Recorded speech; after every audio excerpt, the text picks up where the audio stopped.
Halo teman-teman, sembari kita menunggu Wukong Season 4 rilis, kali ini saya akan membahas sebuah serial Donghua mengenai seorang anak jenius dalam seni bela diri. Tanpa berlama-lama langsung saja ke ceritanya.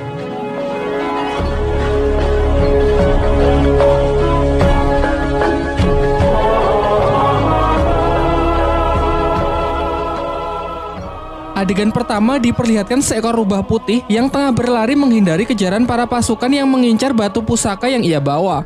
Namun karena sudah terkepung, rubah tersebut memutuskan untuk meledakkan dirinya sendiri.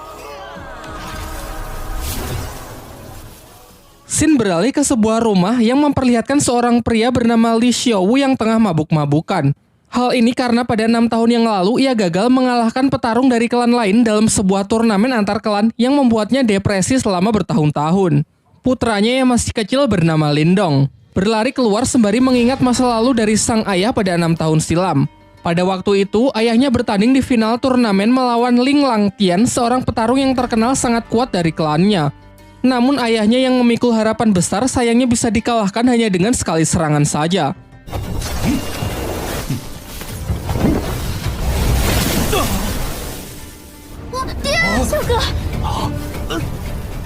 Tak hanya itu, Ling Langtian juga mengambil aura milik ayah Lindong. Singkat cerita, beberapa tahun pun telah berlalu dan Lindong kini telah tumbuh remaja. Pada suatu ketika, ia terlibat perkelahian dengan sepupunya yang bernama Ling San bersama teman-temannya yang membuat ia terperosok ke dalam jurang. Dirinya yang sudah terbaring lemas secara kebetulan darahnya menetesi sebuah batu pusaka peninggalan rubah di awal film, membuat batu itu hancur dan ia pun terjatuh. Di dalam gelapnya tempat itu, batu tersebut memancarkan cahaya keemasan yang membuatnya terbangun. Namun saat tersadar ia merasa heran dengan tanda bercahaya yang muncul di telapak tangannya serta luka-lukanya yang sudah sembuh. Saat ia pulang, adiknya yang bernama Qing Tan datang untuk mengajaknya bermain karena tak bisa tidur. Seusai bermain, ia juga langsung pergi. Saat Lindong terlelap tidur, kejadian aneh pun terjadi kembali. Ia bermimpi berada di sebuah dimensi biru gelap yang banyak terdapat pohon bambu. Saat ia masih kebingungan, tiba-tiba ia diserang sosok misterius yang perawakannya sangat mirip dengannya. Pertarungan pun tak terhindarkan, yang memperlihatkan kekuatan mereka benar-benar seimbang.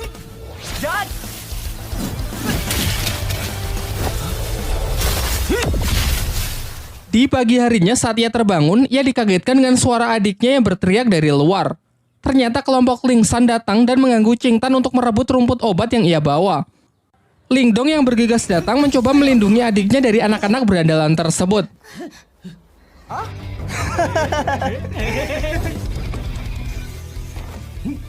Diperlihatkan kemampuan Lindong yang sudah meningkat pesat mampu menangkis seluruh serangan dari Ling San. Hingga ia akhirnya menyadari bahwa ia telah mengaktifkan teknik rahasia yang bernama tinju 7 suara.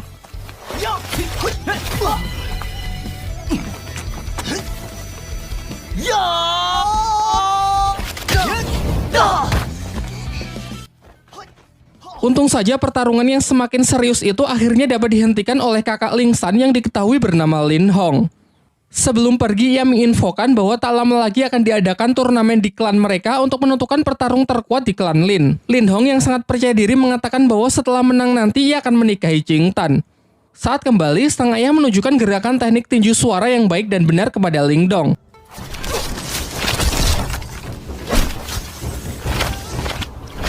Ia pun berjanji akan melatih Lindong menggunakan berbagai teknik lainnya guna mempersiapkan diri untuk mengikuti turnamen. Di malam harinya, tiba-tiba Lindong melihat Qing Tan yang menggigil kedinginan karena auranya yang keluar tak terkendali. Secara mengejutkan, tanda cahaya di tangan Lindong menyerap aura dari adiknya tersebut dan mengubahnya menjadi 3 mutiara. Berkat itu, keadaan Qing Tan pun mulai membaik. Dan sebagai hadiah, Lindong memberikan mutiara tersebut kepada adiknya dengan syarat kejadian ini harus dirahasiakan, termasuk dari kedua orang tuanya. Keesokan harinya, Lindong kembali memulai latihannya dan berhasil meningkatkan ketahanan tubuhnya.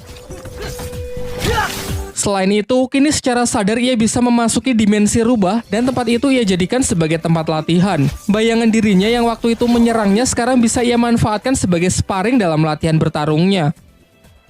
Singkat cerita, hari turnamen pun telah tiba. Di putaran pertama, Ling Hao bertarung melawan adiknya sendiri, yakni Ling San. Dari segi kekuatan, kecepatan maupun pengalaman bertarung jelas sang kakak lebih unggul. Di putaran kedua, Qing Tan maju sebagai penantang selanjutnya karena tak ingin dinikahi oleh Ling Hao. Namun lagi-lagi Ling Hao menunjukkan kemampuannya yang memang berada di level yang berbeda. Tak lama setelah itu, Ling Dong akhirnya datang dan maju sebagai penantang terakhir.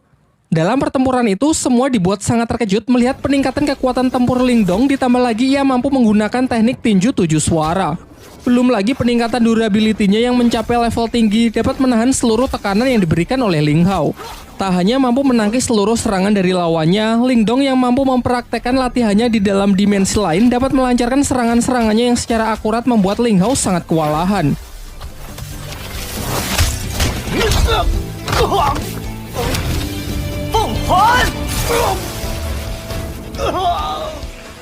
Dengan kemenangannya ini, Ling Dong lah yang keluar sebagai juara dan dinobatkan sebagai petarung terkuat di generasinya. Setelah turnamen berakhir, kakek Ling Dong selaku ketua klan Lin menjelaskan kepada kedua putranya bahwa dua klan tetangga, yakni klan Lei dan klan Xin akan bergabung melalui pernikahan anak-anak mereka. Hal ini lantas membuat kedua klan tersebut kini menjadi beraliansi. Kemudian ia juga memberitahukan mengenai turnamen antar klan berikutnya, yaitu perburuan hewan langka yang masih dirahasiakan. Pembicaraan pun ditutup dengan sang ketua klan yang menyuruh agar anak mereka berlatih lebih keras lagi demi mempersiapkan turnamen selanjutnya. Sementara itu, ketua klan Lei juga mempersiapkan putranya yang bernama Lily untuk mengikuti turnamen antar klan tersebut. Kekuatan dari Lily ini sangat dibanggakan oleh sang ayah karena ia telah menguasai ketahanan tubuh level atas yang siap mengalahkan petarung-petarung dari klan Lin. Singkat cerita, turnamen antar klan pun digelar. Di sini ayah Ling Dong memberitahu putranya bahwa pertandingan kali ini adalah perburuan hewan langka. Dan Ling Dong diharuskan menaklukkan hewan langka yakni singa api yang terkenal sangat buas. Namun aturannya tak perlu sampai menangkapnya. Karena Ling Dong hanya perlu mengambil sisik yang berada di ujung ekor hewan tersebut agar bisa menyelesaikan pertandingan kali ini. Diperlihatkan semua peserta pun telah berkumpul termasuk putra dari tuan rumah yakni bernama Wu Yun. Di awal-awal saja ketegangan sudah terjadi di antara para peserta karena Lily yang terlalu menyombongkan dirinya. Singkatnya aturan pun dibacakan di mana mereka harus mendapatkan sisik singa api agar bisa memenangkan pertandingan dan dilarang keras untuk berusaha saling membunuh satu sama lain. Ketika Ling Dong bersama adiknya berusaha menemukan singa api, ternyata Lily bersama timnya berhasil menemukannya terlebih dahulu. Namun mereka terlihat kesulitan menaklukkan hewan buas tersebut.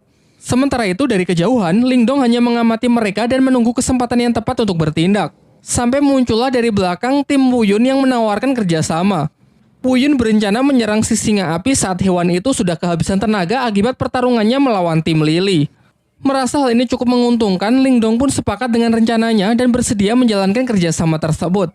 Setelah menunggu momen yang tepat, mereka pun bersama-sama menyerang tim Lily.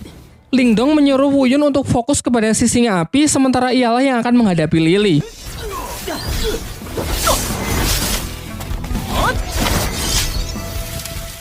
Singkatnya, berkat kerjasama yang baik, Wu Yun mendapatkan kesempatan untuk menebas sisik singa api tersebut dan segera pergi meninggalkan medan pertempuran setelah mendapatkannya. Sayangnya Wu Yun yang terlalu senang akhirnya lengah dan masuk ke dalam jebakan Lily yang sebenarnya sudah disiapkan untuk menangkap si singa api. Saat Ling Dong menyusul, ia terlambat karena Lily sudah mengambil sisik singanya dan dengan kejam menendang Wu Yun hingga terperosok ke dalam sarang si singa api. Ling Dong yang memiliki jiwa setia kawan mengabaikan sisik singa itu dan segera menyusul Wu Yun untuk mencoba menyelamatkannya. Sedangkan Lily bersama timnya telah kembali dan dengan bangga menunjukkan sisik singa api yang telah ia dapatkan. Ia juga menceritakan bahwa Wu Yun dan Ling Dong mungkin tak akan kembali karena sudah mati akibat kecerobohannya terpeleset jatuh ke dalam sarang si singa api. Akan tetapi di tengah ketegangan itu, secara mengejutkan Ling Dong dan Wu Yun ternyata berhasil kembali dengan selamat. Tetapi Lily tetap yakin kalau ialah pemenangnya karena telah membawa sisik si singa api. Di sini semuanya dibuat kembali terkejut melihat Ling Dong dan Wu Yun yang justru membawa dua anak singa api. Kemudian Ling Dong menceritakan mengenai kejadian yang sesungguhnya, mengenai Lily yang sudah melanggar aturan dengan berusaha membunuhnya. Tapi setelah masuk ke dalam sarang singa api, di sana mereka malah menemukan dua anak singa api yang terlantar karena induknya mati setelah sisiknya diambil. Karena merasa kasihan, akhirnya mereka pun sepakat membawa dua hewan tersebut. Kini telah diputuskan bahwa ketiganya berhasil menyelesaikan pertandingan ini dengan baik. Namun tetap saja hanya akan dipilih satu pemenang di mana mereka diharuskan bertarung untuk menentukan siapa yang terkuat dan layak mendapatkan gelar Raja Pemburu. Akan tetapi ketua dari klan Lei yang sangat menginginkan bayi singa api yang merupakan hewan sangat langka, ia pun mengusulkan untuk membuat taruhan dengan pertarungan anak-anak mereka. Kesepakatannya, jika ketua Lei menang, maka bayi singa Ling Dong akan menjadi miliknya. Dan jika ia kalah, ia bersedia menyerahkan pabrik kayu milik klannya. Pernyataannya ini sontak membuat semuanya sangat terkejut karena pabrik kayu adalah aset yang sangat berharga milik klan Lei dan ia mau bertaruh demi bayi singa tersebut. Sempat terjadi kekhawatiran karena kepercayaan diri dari ketua Lei ini bukan tanpa alasan. Putranya tersebut memanglah terkenal memiliki kemampuan di atas rata-rata dari anak-anak lain. Namun Lindong menepis kekhawatiran itu dan siap menerima tantangan yang dilemparkan. Singkat cerita, pertarungan mereka pun dimulai. Di awal, Lily dengan bangga menunjukkan kalau dirinya telah mencapai kekuatan tingkat Yuan duniawi. Namun Lindong juga menunjukkan level yang sama dengan Lily yang membuat semuanya sangat terkejut. Terungkap bahwa ternyata kemarin sebelum berangkat turnamen, sang ayah memberi Lindong Mutiara Yin, yaitu semacam pil penambah aura. Diperlihatkan dalam pertarungan itu mereka pun saling menyerang dan menangkis. Mungkin karena masih belum terbiasa dengan kekuatan barunya, Lindong nampak masih kesulitan saat mengatur pola serangannya. Akan tetapi lambat laun ia berhasil mengendalikannya semakin baik untuk bisa mengimbangi Lily. Sampai ketika Lily menambah kecepatannya, barulah terlihat kembali Lindong yang dibuat kewalahan. Dengan peningkatan kekuatan yang signifikan serta teknik rahasia petir dari klannya yang tergolong tingkat atas, Lily terus melakukan pressing membuat lawannya hanya bisa bertahan. Lindong yang masih belum menyerah mencoba menyelaraskan kedua tangannya untuk menangkis dan menyerang, yang nampaknya lumayan efektif. Sedangkan Lily yang sudah terlampau kesal berniat mengakhiri pertarungan dengan sebuah teknik serangan super kuat yang mematikan. Bahkan ia sempat mendapatkan peringatan bahwa ini bukanlah pertarungan hidup dan mati. Merasa bahwa Lily tak akan menghentikan serangannya, Lindong pun segera merapalkan beberapa segel tangan untuk merilis teknik yang disebut gerbang ajaib demi mengatasi serangan yang mematikan tersebut. Dan benar saja, teknik yang digunakan Lindong telah ia upgrade ke level 2 sehingga tidak hanya mampu menghalau serangan dahsyat dari Lily, juga cukup kuat untuk menghempaskannya dan membuatnya tak sanggup untuk bangkit kembali. Dengan kekalahan putranya tersebut, dengan kesal dan terpaksa ketua klan Lei pun harus rela menepati janjinya untuk menyerahkan pabrik kayu miliknya. Keesokan harinya, diperlihatkan Lindong dan adiknya tengah bermain dengan si harimau api yang mereka beri nama si Oyen. Barulah di siang harinya, mereka memeriksa tambang kayu yang telah mereka menangkan. Namun terlihat tempat itu benar-benar hancur berantakan. Dalam pencarian petunjuk siapakah yang melakukan hal ini, secara tak sengaja si Oyen membawa Lindong ke sebuah gua yang di sana terdapat banyak lahar panas serta sebuah kerangka monster raksasa. Di dalam gua itu, si Oyen menemukan sebuah kristal biru yang dengan lahap langsung ia makan. Sementara Lindong yang masih penasaran menemukan sebuah bunga yang memancarkan sinar. Namun ketika ia dekati, tangan Lindong malah seakan menyerap semacam energi dari kelopak bunga tersebut yang membuat sekujur tubuhnya menjadi terbakar. Untung saja saat kondisinya semakin buruk, batu rubah di tangannya menyerap energi panas dari kelopak bunga tersebut. Setelah berhasil keluar dan bertemu dengan keluarganya, Lindong menceritakan gua yang baru saja ia temukan serta sebuah batu permata merah yang ia peroleh di dalam sana. Lantas mereka pun bergegas pergi ke lokasi dan sempat terkejut karena ternyata tempat itu adalah tambang permata yang bernilai sangat tinggi. Setibanya di rumah, terlihat Lindong yang mendapatkan 3 batu permata. Dan dengan kekuatan dari batu rubahnya, ia dapat menyatukan ketiga batu menjadi satu permata yang bernilai lebih tinggi. Sementara itu, ketua klan Lei yang mendengar kabar tentang ditemukannya tambang permata jelas membuatnya semakin kesal. Namun setelah mendengar rencana dari rekannya, terlihat wajahnya yang kembali menjadi senang. Di lain waktu, ketika klan Lin sedang berbelanja berbagai macam kebutuhan klan, Lindong pergi ke sebuah toko barang antik di pusat kota untuk sekedar melihat-lihat. Di sana terdapat seorang kakek yang bernama Yandasi. Ia dapat melihat aura milik Lindong yang nampak tak biasa. Setelah Lindong membeli sebuah tas, tiba-tiba batu rubah di tangannya merespon sebuah energi yang berasal dari potongan kayu di toko tersebut. Si penjual mengaku barang itu sama sekali tak berharga dan tak tahu juga apakah fungsinya. Namun ketika Lindong hendak membelinya, ternyata barang tersebut sudah akan dibeli terlebih dahulu oleh seorang gadis bernama Yue. Lindong yang tak mau mengalah memaksa untuk tetap membelinya. Menanggapi hal itu, 2 pengawal dari Yue segera bertindak dengan menodongkan pedangnya kepada Lindong. Namun tiba-tiba saja kedua pedang itu terlempar yang ternyata ini adalah ulah dari si kakek Yanda yang memiliki kemampuan telekinesis. Terungkap bahwa kakek Yanda ini sebenarnya adalah guru dari Yue. Perseteruan mereka pun berakhir dengan Yue yang mengalah meninggalkan tempat tersebut. Sementara kakek Yanda menjelaskan kepada Lindong bahwa kemampuan telekinesisnya adalah kekuatan mental yang berbeda dari teknik bela diri biasa. Ia lalu menawarkan agar Lindong mau menjadi muridnya setelah melihat potensi besar yang ia miliki. Namun Lindong memilih untuk menolak tawaran tersebut karena takut kalau rahasia kekuatan batu rubah di tangannya bisa terbongkar. Kakek Yanda pun sama sekali tidak memaksa dan menghormati keputusan Lindong. Namun sebelum pergi, ia memberikan sebuah buku untuk bisa ia pelajari. Sementara itu, di area tambang datang sekelompok orang dari desa Naga Hitam yang ingin melakukan invasi. Mereka berniat merebut paksa pabrik kayu karena status kepemilikan dari tambang tersebut kini dianggap tidak jelas. Namun sebenarnya orang-orang ini adalah suruhan dari ketua klan Lei yang sengaja ia perintahkan untuk merebut tempatnya kembali. Beruntung Lindong kembali tepat waktu untuk mencoba melakukan perlawanan sehingga terjadilah pertarungan. Ketua Naga Hitam pun tanpa ragu langsung menyerang Lindong yang membuatnya terlempar menghantam gerbang masuk di sana. Dengan selubung aura sebagai pelindung, Lindong masih mampu bertahan dan bangkit kembali. Sementara Qing Tan juga membantu dengan melancarkan beberapa anak panah untuk menghentikan orang-orang tersebut masuk lebih jauh. Setelah melihat potensi Lindong, Ketua Naga Hitam segera memperkuat aura untuk membunuhnya karena khawatir jika dibiarkan kelak Lindong akan menjadi lawan yang menyusahkan. Sementara Lindong setidaknya masih mampu bertahan meskipun digempur dengan berbagai macam serangan yang mematikan. Selain itu terlihat juga ia mengupgrade gerbang ajaib ke level 3 yang mampu mengimbangi kekuatan dari lawannya tersebut.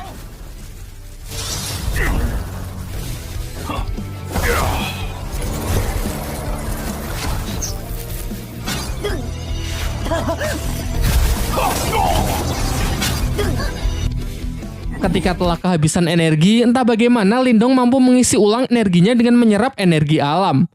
Ia pun meminta Qing Tan bersama Si Oyan agar mengulur waktu setidaknya sampai energinya terisi penuh. Jelas hal ini sama sekali tidak mudah, terlebih lagi karena bagaimanapun juga mereka telah kalah jumlah. Hingga saat salah seorang musuh berhasil melukai Lindong, seketika Lindong bangkit serta luka-lukanya bisa sembuh dengan sangat cepat karena energinya yang terkumpul telah lebih dari cukup. Dan benar saja, setelah bangkit kekuatan Lindong kini menjadi berkali-kali lipat sehingga di ronde kedua ini hanya dengan sekali pukulan ia dapat mengalahkan lawannya tersebut.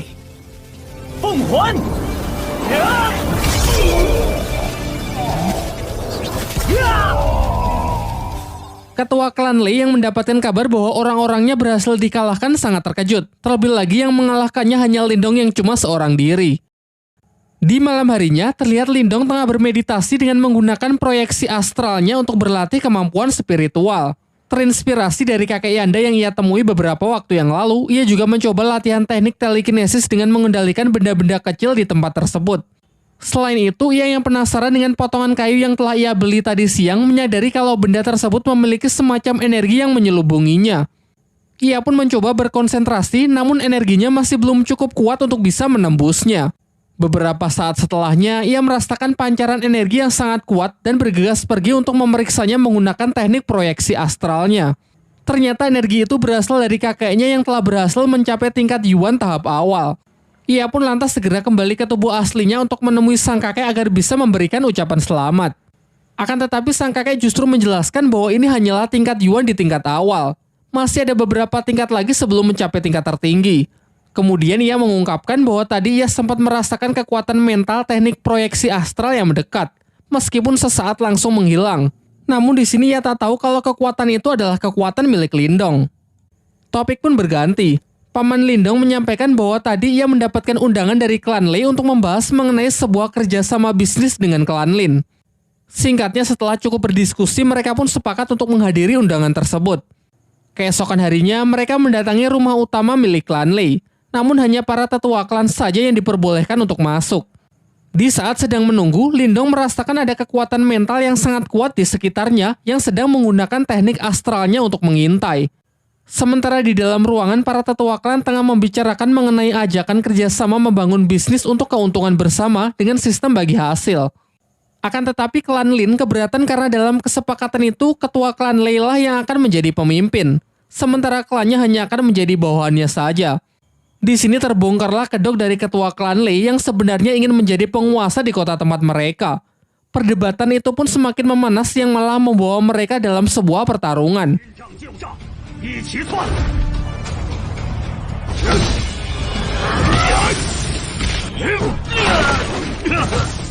Di tengah pertarungan mereka, datanglah Wu Yin, pemimpin dari sekte Serigala Darah yang memihak kepada ketua klan Lei karena sudah dijanjikan akan diberikan keuntungan 60% dari bisnis yang hendak dijalankan. Diceritakan bahwa Wu Yin ini menguasai kekuatan mental tingkat tinggi. Dan benar saja, satu persatu dari mereka dapat dijatuhkan dengan sangat mudah.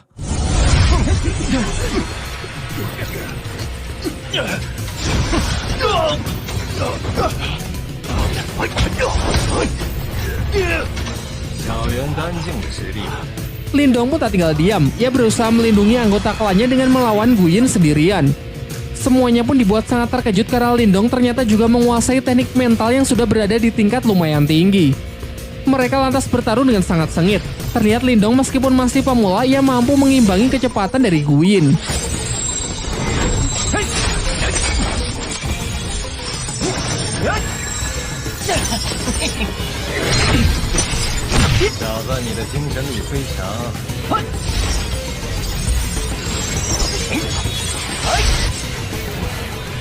Sampai mereka saling mengadu teknik astral melalui duel udara, namun sayangnya tetap saja Wu Yin lebih unggul dan mampu menekan Lindong. Kembali ke pertarungan dunia nyata, Lindong mencoba melancarkan serangannya dengan beberapa aura jarum, tetapi dapat dengan mudahnya ditangkis yang memperlihatkan perbedaan kekuatan di antara mereka. Kini di puncak pertarungan, Lindong hanya mampu bertahan yang nampak semakin terdesak saja. Akan tetapi di ambang kekalahannya, Lindong teringat mengenai potongan kayu yang memiliki selubung energi mental tingkat tinggi. Lantas ia pun mencoba memanfaatkannya untuk menahan serangan mental dari Wu Yin. Melebihi ekspektasi, ternyata hal ini benar-benar efektif. Benda tersebut cukup kuat untuk menangkal energi mental tingkat tinggi. Bahkan selain menahan, kayu itu juga mampu menyerap serangan dari energi spiritual yang kemudian ditransfer masuk ke dalam tubuh Lindong. Dengan ini Lindong pun bisa membalikan keadaan. Gu Yin yang kekuatannya telah terkuras habis tak lagi mampu menahan serangan dari Lindong yang sudah meningkat berkali-kali lipat sehingga ia harus menerima kematiannya. Beberapa lama setelah pertarungan itu, orang-orang dari sekte Serigala Darah yang dipimpin oleh Wei Tong berniat balas dendam kepada klan Lin karena telah membunuh Gu Yin. Kakek Lindong mencoba menjelaskan bahwa Gu Yin lah yang bersalah karena telah ikut campur dan membantu ketua klan Lei untuk menindas klannya. Ia pun kemudian menawarkan sebuah jalur damai dengan menanyakan apa yang perlu dilakukan agar Wei Tong bisa melupakan dendamnya tersebut. Wei Tong menjawab bahwa ia mau orang yang telah membunuh Gu Yin dan tabang permata milik klan Lin diserahkan kepadanya, serta seluruh orang dari klan Lin harus bersedia menjadi budaknya.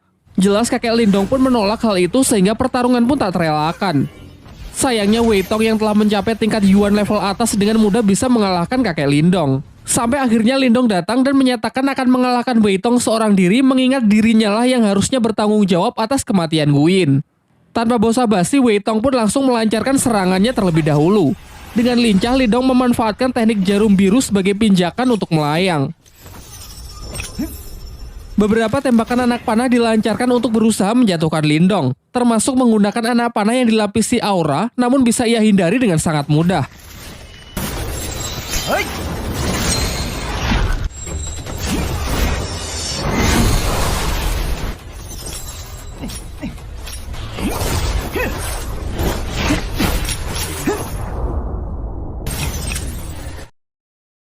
Sampai akhirnya Lindong dengan penuh percaya diri menawarkan sebuah perjanjian, yaitu 3 bulan dari sekarang ia bersedia bertarung sampai mati dengan Wei Tong. Kesepakatannya, jika ia kalah maka ia siap menerima hukuman apapun, serta aset pabrik kayu milik klan Lin akan rela ia serahkan. Namun jika ia yang menang, maka masalah balas dendam Gu Yin akan dianggap selesai. Pada awalnya Wei Tong menolak karena sekarang saja ia bersama pasukannya sudah cukup untuk menaklukkan klan Lin. Namun setelah melihat kemarahan dari Si Oyan serta kemampuan Lindong yang bisa mengalahkan bahkan nyaris membunuh para kroco itu, akhirnya Wei Tong pun sepakat.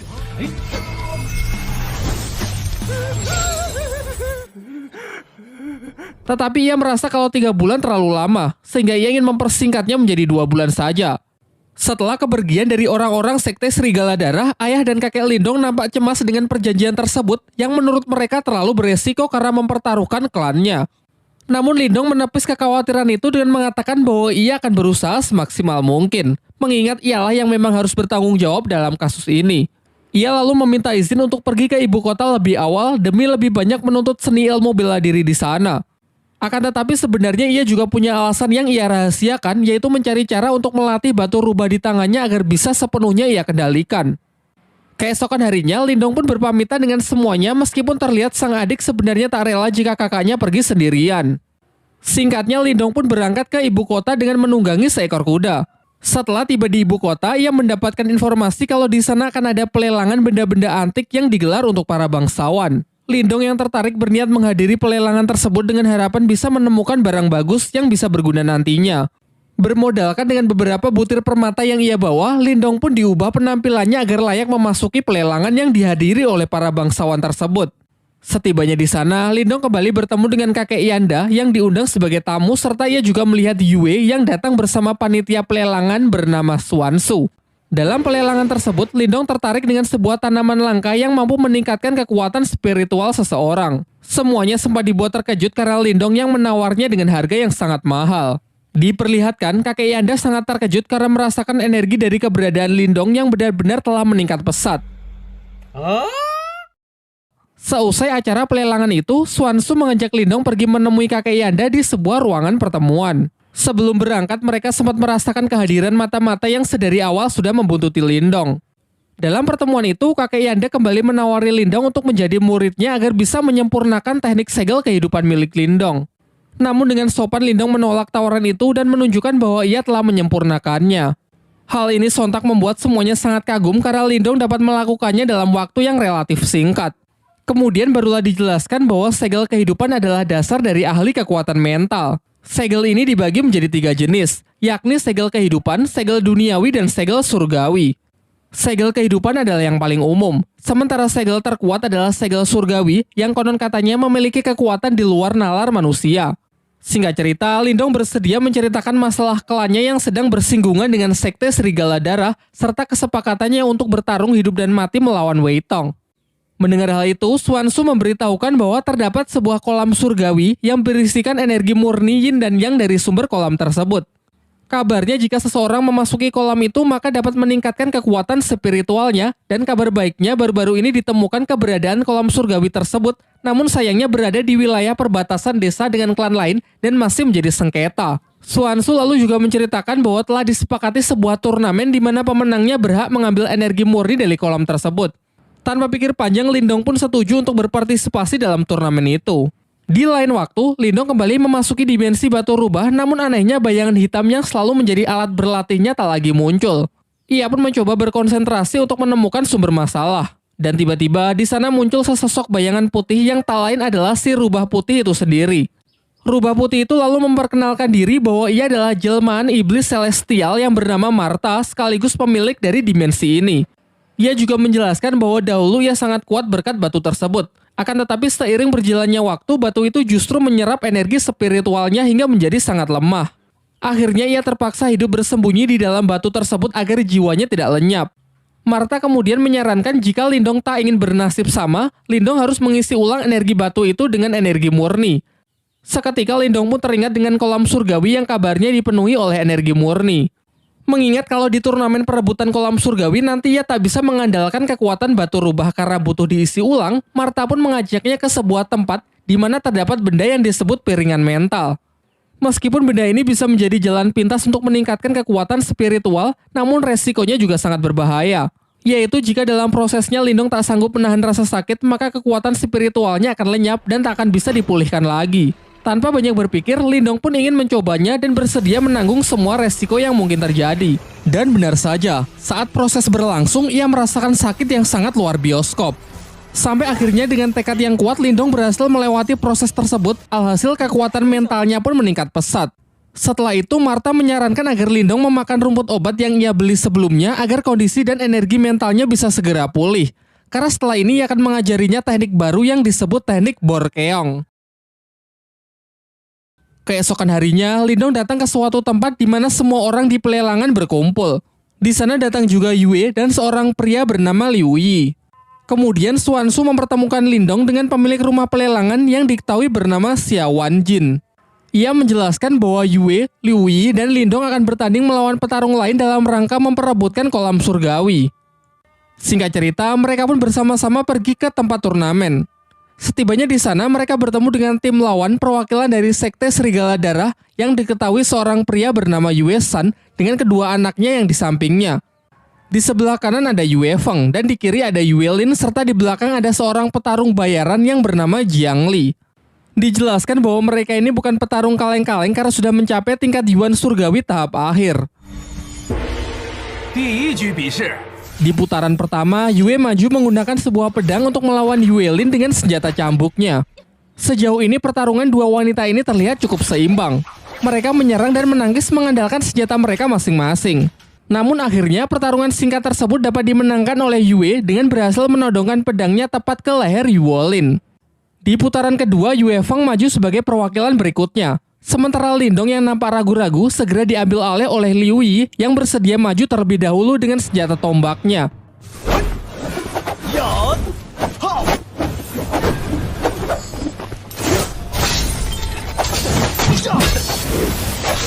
Di tengah pertarungan, Partha merasakan ada sebuah gejolak energi dari dalam kolam surgawi.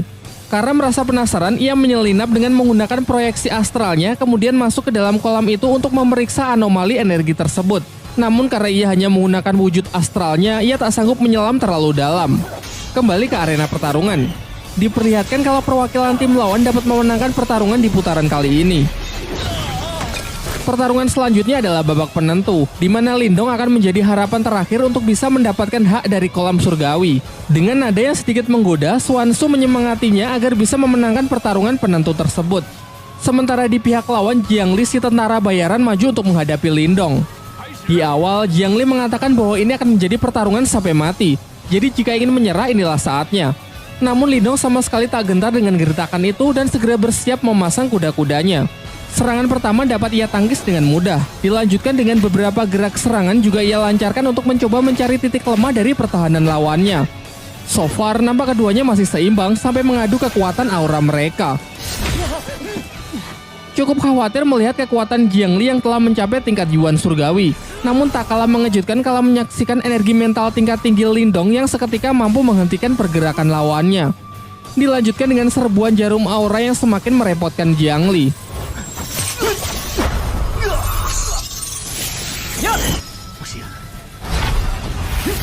Mencoba serangan jarak dekat pun juga percuma karena tekanan energi mental Lindong yang dengan kuat menghempaskannya. Saat semua merasa kalau Lindong telah memenangkan pertandingan itu, Jiang Li bangkit dengan aura merah yang membara. Ternyata ia menguasai sebuah teknik rahasia yang memungkinkan seseorang mengkonversikan darahnya menjadi energi. Hal ini membuat kekuatannya meningkat pesat dalam beberapa saat meskipun teknik ini dinilai sangat berbahaya dan memiliki resiko yang sangat tinggi. Beberapa kali serangan pun dilancarkan yang hanya dapat Lindong hindari. Bahkan serbuan jarum aura pun benar-benar sudah tidak mempan. Sebagai serangan penutup, Jiang Li memusatkan energinya di tangan untuk menciptakan serangan mematikan yang berwujud tangan merah raksasa. Sementara Lindong bersiap dengan teknik barunya yang diajarkan oleh Martha, yaitu teknik Borkeong. Bentrokan teknik yang sangat kuat itu pun menghasilkan gelombang yang menggentarkan langit dan bumi. Namun saat debu telah menyingkir, terlihat Jiang Li yang sudah mati langkah dengan 4 jarum Lindong yang diarahkan tepat ke lehernya. Sehingga dengan ini Lindonglah yang keluar sebagai pemenang dan memiliki hak atas kolam surgawi. Setelah kemenangan itu, mereka bertiga masuk ke dalam kolam untuk menyerap energi spiritual sebanyak-banyaknya. Namun dibandingkan yang lain, teknik penyerapan energi milik Lindong berjalan jauh lebih lambat. Martha pun justru menertawakannya. Dikarenakan waktu berendam yang terbatas, Martha membuat sebuah kesepakatan dengan Lindong, yaitu ia akan membantunya menyerap energi spiritual dengan cepat dengan syarat jika sudah selesai, Lindong harus bersedia turun ke dasar kolam untuk melihat sumber energi aneh dari kolam surgawi tersebut.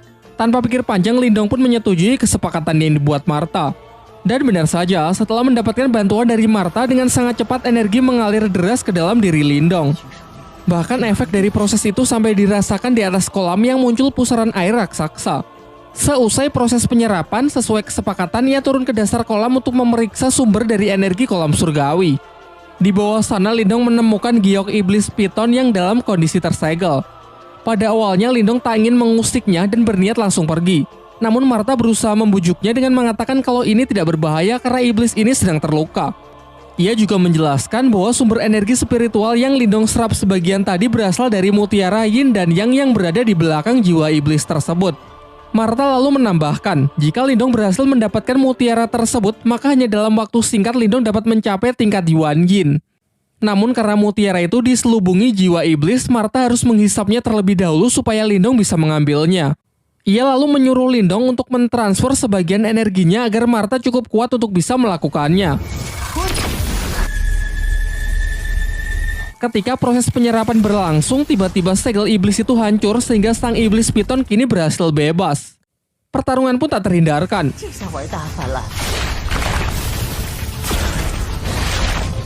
Di sini Martha berusaha mengalihkan perhatian ular piton itu supaya Lindong memiliki cukup waktu untuk mengambil mutiaranya. Akan tetapi Lindong yang masih ragu sama sekali tak punya keberanian untuk mendekat. Sampai akhirnya Martha menggunakan rencana cadangan, yaitu kembali masuk ke dalam tangan Lindong. Pada awalnya Lindong mengira kalau Martha sudah menipunya. Namun selang beberapa waktu, luapan energi keluar dari tangannya yang ternyata adalah Martha dengan wujud aslinya, yaitu naga api raksasa. Dengan cepat ia membakar iblis piton itu dengan semburan api lalu segera menyerapnya.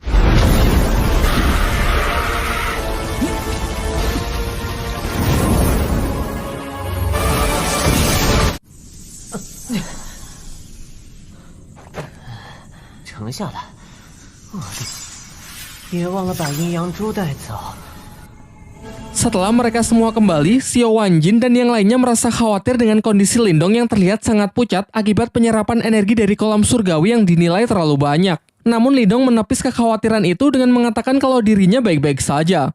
Ia menegaskan asalkan ia bisa segera naik tingkat dan bisa mengalahkan Wei Tong dari Sekte Serigala Darah, apapun rela ia lakukan. Dalam pembicaraan itu, Xiao Wanjin menjelaskan bahwa Sekte Serigala Darah selama ini juga menjadi musuh bebuyutan bagi pihaknya. Terlebih lagi karena Lindong telah membantunya mendapatkan kolam surgawi, ia pun bersedia memberikan bantuan apapun. Di akhir pembicaraan, Suanshu memberikan buku langka dari pelelangan kemarin yang berisi teknik-teknik rahasia agar bisa Lindong pelajari demi mempersiapkan dirinya agar bisa menang melawan Wei Tong. Di malam harinya, Lindong mempelajari buku pemberian Suanshu untuk mengendalikan energi yang telah ia serap sebelumnya. Ia kemudian kembali masuk ke dalam dimensi rubahnya. Di sana ia melihat bayangan dirinya yang kini telah pulih. Bahkan bayangan tersebut juga telah membuka aliran energi spiritual tingkat 22 Vena. Lantas ia pun segera menirukan gerakan dari bayangan itu dan seketika ia juga berhasil membuka aliran energi spiritual tingkat 22 Vena.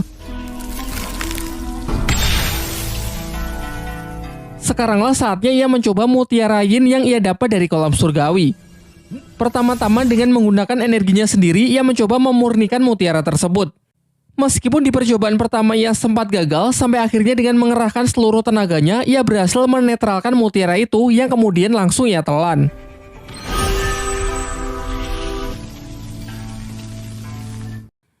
Terlihat gejolak kekuatan spiritualnya pun meningkat pesat. Bahkan segel kehidupannya kini menjadi 2. Dengan ini ia pun sangat yakin kalau di pertarungan nanti ia bisa menghancurkan Wei Tong. Keesokan harinya, Suanshu mengajak Lindong ke tempat pelelangan dengan mengatakan kalau ada orang yang ingin menemuinya. Ternyata di sana datang keluarga besar Lindong, yaitu Qing Tan, ayahnya dan kakeknya. Setelah Suanshu pergi, sang kakek tiba-tiba menyerang Lindong dengan maksud menguji sudah sejauh mana kekuatan cucunya tersebut.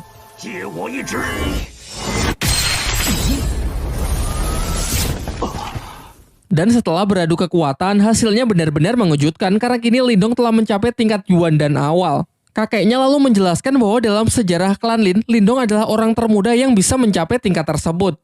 Singkat cerita, hari pertarungan pun telah tiba, di mana Lindong harus berhadapan melawan Wei Tong dari Sekte Serigala Darah dalam pertarungan hidup dan mati. Semua orang datang menyaksikan pertarungan mereka, termasuk keluarga Lindong. Namun tanpa mereka sadari ada mata-mata dari pihak Wei Tong di belakang mereka. Ketika nama mereka disebut, Lindong dan Wei Tong segera memasuki arena. Superhero landing. Di sini Wei Tong cukup terkejut melihat peningkatan kekuatan Lindong yang juga sudah mencapai tingkat Yuan dan awal. Wei Tong lalu maju untuk memulai serangannya yang dengan cepat langsung disambut dengan baik oleh Lindong. Sayangnya peningkatan kekuatan Wei Tong juga tak kalah mengesankan. Ia berhasil menekan Lindong hingga hampir jatuh keluar arena. Namun ternyata arena pertarungan mereka dilindungi semacam penghalang dari energi mental yang mencegah para petarung melarikan diri. Hal ini dianggap wajar karena mereka telah menyatakan akan bertarung sampai mati. Wei Tong kembali melancarkan serangannya yaitu pukulan keras bertubi-tubi. Sementara Lindong terlihat kewalahan menahan tekanan yang terus diberikan. Sejauh ini nampaknya Wei Tong lah yang menguasai jalannya pertempuran. Teknik demi teknik Lindong lancarkan akan tetapi sama sekali tak berefek. Ialah yang justru menerima pukulan mentah dari Wei Tong yang tepat mengarah ke dadanya. Terdengar sorak dari para penonton yang meragukan Lindong membuat pihaknya semakin cemas kalau Lindong tak akan mampu bertahan.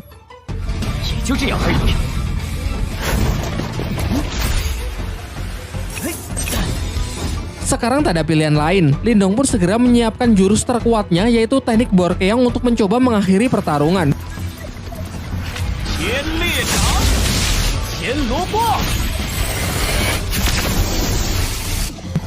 Sebenarnya serangan Lindong ini bisa saja mengalahkan Wei Tong. Namun Wei Tong menggunakan cara licik dengan menyuruh mata-matanya menyandera Qing Tan sehingga membuat Lindong kehilangan konsentrasinya. Sementara kakek Yanda berusaha membantu dengan mencoba mendekati mata-mata tersebut. Di arena, Lindong benar-benar tidak bisa fokus bertarung karena melihat adiknya dalam bahaya. Alhasil serangan-serangan Wei Tong pun banyak yang masuk.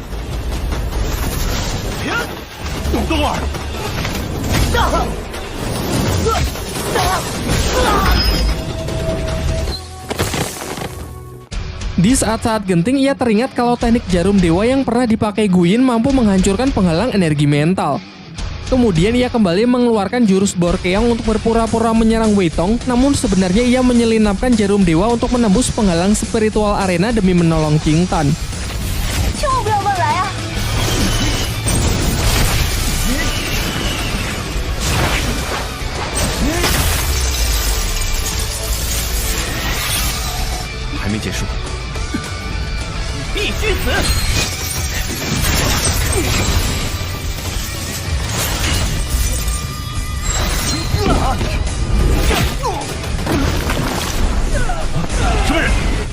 Saat si mata-mata hendak mencoba menyerang lagi, datanglah kakek Yanda yang membantu mengalahkannya. Kini setelah adiknya berhasil selamat, Lindong pun bisa kembali fokus bertempur melawan Wei Tong dengan emosi yang benar-benar telah mencapai puncaknya.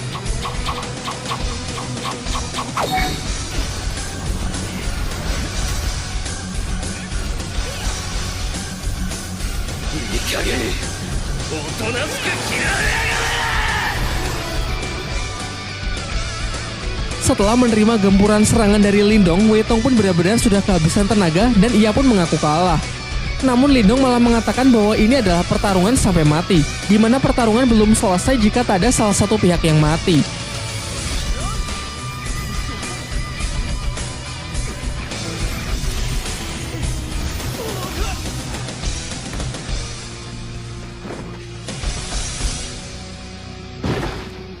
Cerita kemudian loncat ke beberapa bulan setelahnya.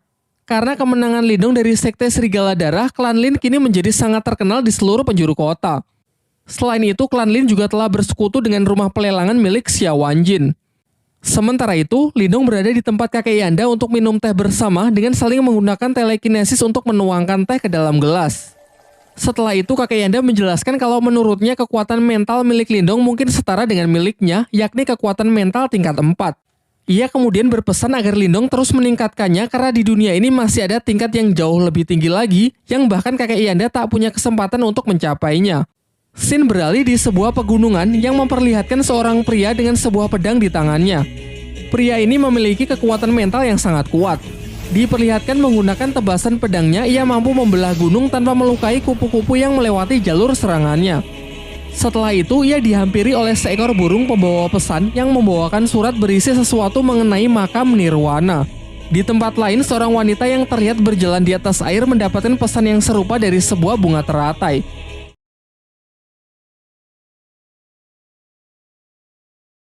Di awal film, terlihat rombongan klan Lin sedang dalam perjalanan untuk mengantarkan batu permata. Namun di tengah jalan, mereka diserang oleh sekelompok bandit yang ingin merampok mereka. Sebuah serangan nyaris membunuh Ling Hao. Beruntung sepupunya Lingdong berhasil menyelamatkannya. Tidak berhenti sampai di sana, ratusan anak panah ditembakkan untuk menggempur rombongan klan Lin. Nampaknya mereka ini bukan bandit biasa karena terlihat mereka sangat mahir menggunakan senjata yang dilapisi energi spiritual. Sampai akhirnya Lindong menyuruh Lin Hong dan rekan-rekan lainnya untuk segera pergi, sementara dirinya akan tetap tinggal untuk bertarung demi mengalihkan perhatian para bandit tersebut. Sebelum bala bantuan dari musuh datang, ia pun segera melepaskan ledakan energi dari teknik gerbang ajaibnya agar bisa segera mengakhiri pertempuran. Setelah kembali, Lindong menceritakan apa yang baru saja ia alami kepada ayah dan kakeknya.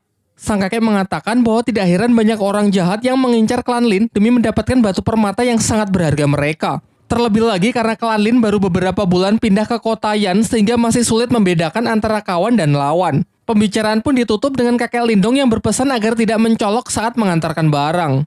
Beberapa waktu setelahnya diperlihatkan Lindong yang bermeditasi melatih kekuatan spiritualnya. Namun Martha si rubah putih yang selalu menjadi mentornya masih tertidur sehingga ia ragu apakah latihan sendiri seperti ini akan efektif. Tak lama setelah itu, Ching Tan datang menghampirinya untuk menyampaikan pesan dari kakek Yanda yang ingin menemuinya di perguruan bela diri. Namun sebelum pergi, tangan Lindong merasakan tangan adiknya tersebut sangat dingin, meskipun langsung Ching Tan tepis dengan mengatakan bahwa dirinya sedang baik-baik saja. Singkat cerita, Lindong pun pergi dengan mengajak si Oyen sampai ke depan pintu gerbang perguruan yang dibaliknya nampak sebuah tepi jurang dengan banyak pulau-pulau yang mengambang di sekitarnya. Dengan menaiki salah satu pulau kecil, datanglah utusan dari kakek Yanda untuk menjemputnya menuju tempat perguruan dari kakek Yanda. Dalam perjalanan, Lindong juga sempat melihat pemandangan para murid lain yang tengah berlatih kekuatan spiritual. Singkatnya, ketika ia sudah sampai di kediaman kakek Yanda, tiba-tiba sebuah serangan datang yang ternyata berasal dari Yue, salah satu murid senior dari kakek Yanda. Di sini ia nampak bersikap dingin kepada Lindong dan bermaksud menantangnya bertarung untuk menguji kemampuan Lindong.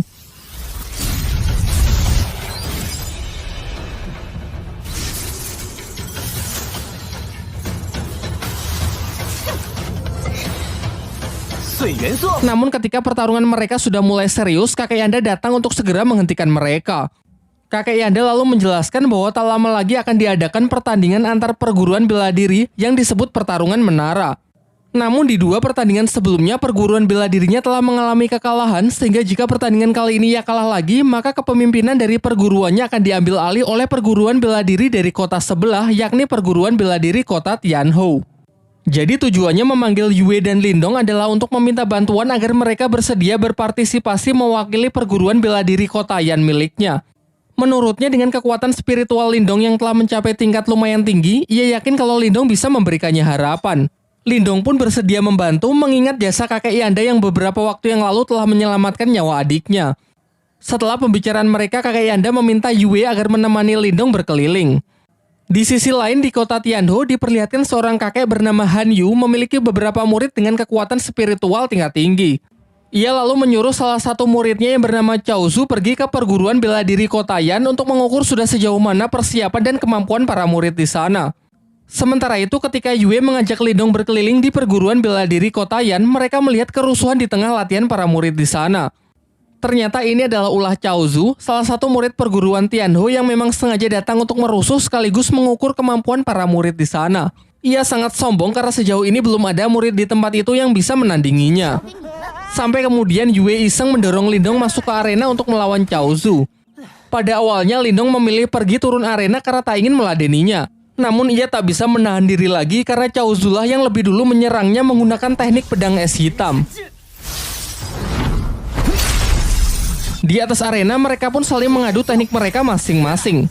Nampak benturan antar senjata mental mereka lumayan menggentarkan arena.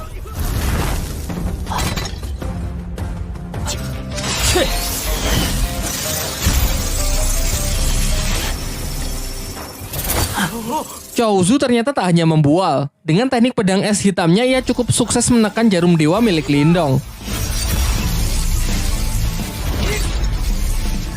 Namun di ujung pertarungan Lindong mencoba teknik barunya dengan menahan serangan Cao Zu menggunakan segel batu rubah di tangannya. Nampaknya segel rubah itu tak hanya menahan. Tangan Lindong seakan menyerap energi spiritual dari lawannya tersebut. Ketika lawannya ingin melarikan diri, Lindong sejenak menghentikannya dan mengambil senjata dari lawannya tersebut. Diperlihatkan ekspresi puas dari Yue yang menyadari kalau kekuatan Lindong kini telah meningkat pesat. Di malam harinya, Lindong juga baru tahu kalau ternyata segel batu rubah di tangannya memiliki kemampuan untuk menyerap energi spiritual milik orang lain. Energi yang diserap kemudian dinetralkan dan diakumulasikan menjadi energinya sendiri sehingga kekuatan Lindong kini menjadi bertambah. Sementara itu, Cao Zu yang telah kembali menceritakan mengenai kekalahannya dari Lindong kepada Han Yu. Mendengar hal itu, Han Yu pun menjadi sangat kesal karena ia tak menyangka kalau perguruan bela diri rivalnya memiliki petarung yang sebegitu kuat. Di tengah kekesalannya, muncul aura yang sangat mengerikan dari balik tirai yang ternyata berasal dari Zutong, murid senior sekaligus yang terkuat dari Han Yun. Singkat cerita, besoknya Yue dan Lindong berangkat menuju ke tempat diselenggarakannya turnamen pertarungan menara. Di perjalanan, Yue berpesan kepada Lindong untuk berhati-hati terhadap seorang murid dari perguruan Tianho yang bernama Zutong, murid terkuat dari Han Yun. Setibanya di sana, semua peserta lain ternyata sudah berkumpul. Sembari menunggu para guru tiba, Chaozu mengadu ke kakak seperguruannya yang bernama Liu Long perihal Lindong yang telah menghajar dan menyita pedang esnya. Pada awalnya, Liu Long basa-basi dengan menyapa Lindong dan meminta agar senjata adik seperguruannya tersebut dikembalikan. Namun Lindong malah berdalih karena menurutnya itu sepadan dengan kelakuan Chaozu yang telah membuat rusuh di tempatnya. Ketika suasana semakin tegang, Yue berusaha menengahi agar jangan membuat keributan sebelum pertandingan dimulai. Tak lama setelah itu, datanglah para guru yaitu Han Yun dan kakek Yanda menghampiri mereka. Kakek Yanda lalu menjelaskan bahwa aturan dari pertarungan menara cukup sederhana, yaitu siapa yang bisa naik ke tingkat tertinggi dan mampu bertahan dalam waktu yang lama maka ialah yang akan menjadi pemenangnya. Namun sebelum menyelesaikan kalimatnya, Han Yun menyela dan menyuruhnya agar segera membuka gerbang menara agar pertandingan bisa segera dimulai. Kakek Yanda lalu segera merapalkan mantranya dan secara ajaib muncullah sebuah menara 8 tingkat tepat di depan mereka. Dapat dirasakan gelombang energi spiritual yang sangat dahsyat menyertai kemunculan dari menara tersebut. Setelah pintu dibuka, pertarungan menara pun dimulai dengan sistem Battle Royale, di mana petarung yang bisa bertahan paling lama dan berhasil naik ke lantai tertinggi maka ialah pemenangnya. Ketika semua peserta telah bergegas masuk ke dalam menara, di luar Han Yun dan kakek Yanda memantau keadaan di dalam menara menggunakan semacam proyeksi spiritual. Sementara itu, Lindong yang telah masuk sangat terkejut karena sebagian energi mental di gerbang masuk ternyata bisa ia serap sehingga sekali lagi kekuatannya mengalami peningkatan. Tak ingin berlama-lama di lantai dasar, Lindong pun segera naik ke lantai yang lebih tinggi dengan melewati rintangan-rintangan kecil. Di sisi lain, ternyata Zutong memimpin dengan dirinya yang telah mencapai lantai ke-6 dengan sangat cepat, disusul oleh Yue sebagai runner-up yang berusaha mengejar ketertinggalannya. Satu tingkat di bawahnya ada Chaozu dan Liu Long yang terjebak di lantai 5 dan tak bisa naik lebih tinggi lagi karena tekanan energi mental yang semakin kuat. Namun alih-alih menghabiskan energinya untuk berusaha naik ke lantai 6, Liu Long mempunyai ide untuk tetap tinggal di lantai 5 dengan tujuan menghalangi peserta lain yang ingin naik ke lantai selanjutnya. Dan benar saja, Lindong yang baru saja sampai di lantai 5 langsung mereka halangi. Chaozu yang merasa dendam karena Lindong telah mempermalukannya sekarang mencoba untuk membalasnya. Bersama dengan Liu Long, mereka pun mengeroyok Lindong yang cuma sendirian. Akan tetapi Lindong nampak tak takut sedikit pun dan justru memanas-manasi mereka dengan memperlihatkan senjata Chaozu yang kemarin ia sita. Kini ia kendalikan sebagai senjata untuk melawan mereka. Diperlihatkan dari kedua sisi, Chaozu dan Liu Long mengepung Lindong dengan masing-masing teknik mental mereka. Pertarungan pun pecah. Meskipun nampak tak adil dengan pertarungan 2 lawan 1, nyatanya Lindong mampu mengimbangi mereka.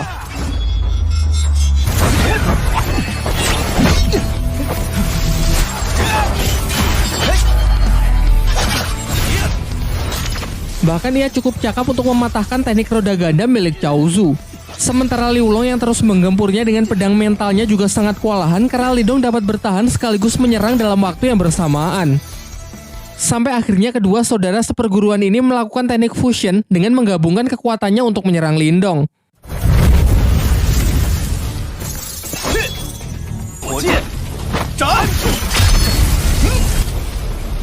Nampak Lindong yang mulai keringat dingin karena sudah meremehkan mereka. Namun mengingat serangan itu didasari oleh energi mental, dengan segel batu rubahnya Lindong pun dapat menghisapnya sampai kering.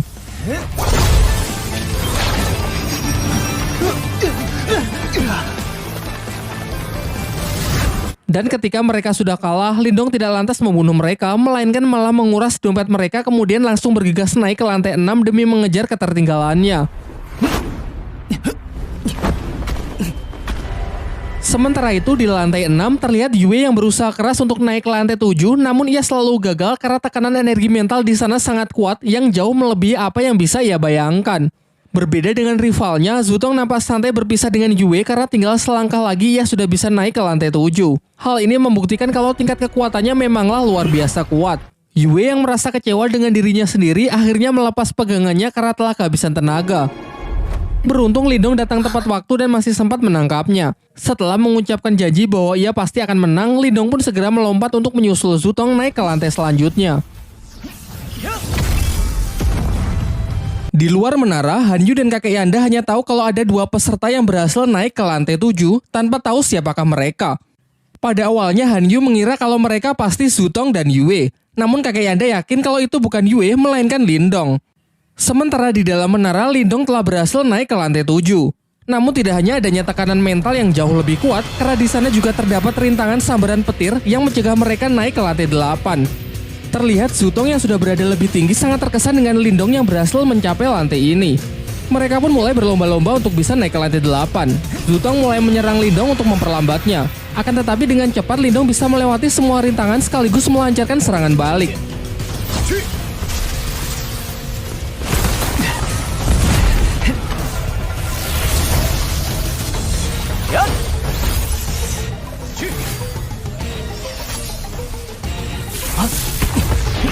Sampai akhirnya mereka berhasil mencapai tempat tertinggi di lantai 7 dan tepat di atas mereka sudah terlihat pintu masuk menuju lantai 8. Akan tetapi tiba-tiba sebuah bola api raksasa jatuh yang siap melumat mereka. Menanggapi bahaya itu, Lindong dan Zutong pun senada mengeluarkan serangannya untuk menghancurkan bola api tersebut. Bahkan saking kuatnya, gelombang energinya masih bisa dirasakan di beberapa lantai di bawahnya.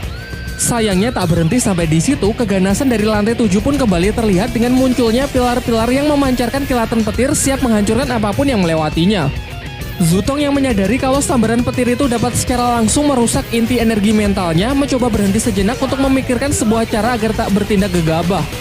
Berbeda dengan Lindong yang secara membabi buta terus menerobos penghalang petir tersebut tanpa memperdulikan resikonya. Sampai tiba-tiba ke-10 pilar itu bersatu dan membentuk seekor wujud naga raksasa. Pertarungan pun berjalan sangat tidak seimbang karena amukan sang naga yang tak terhentikan.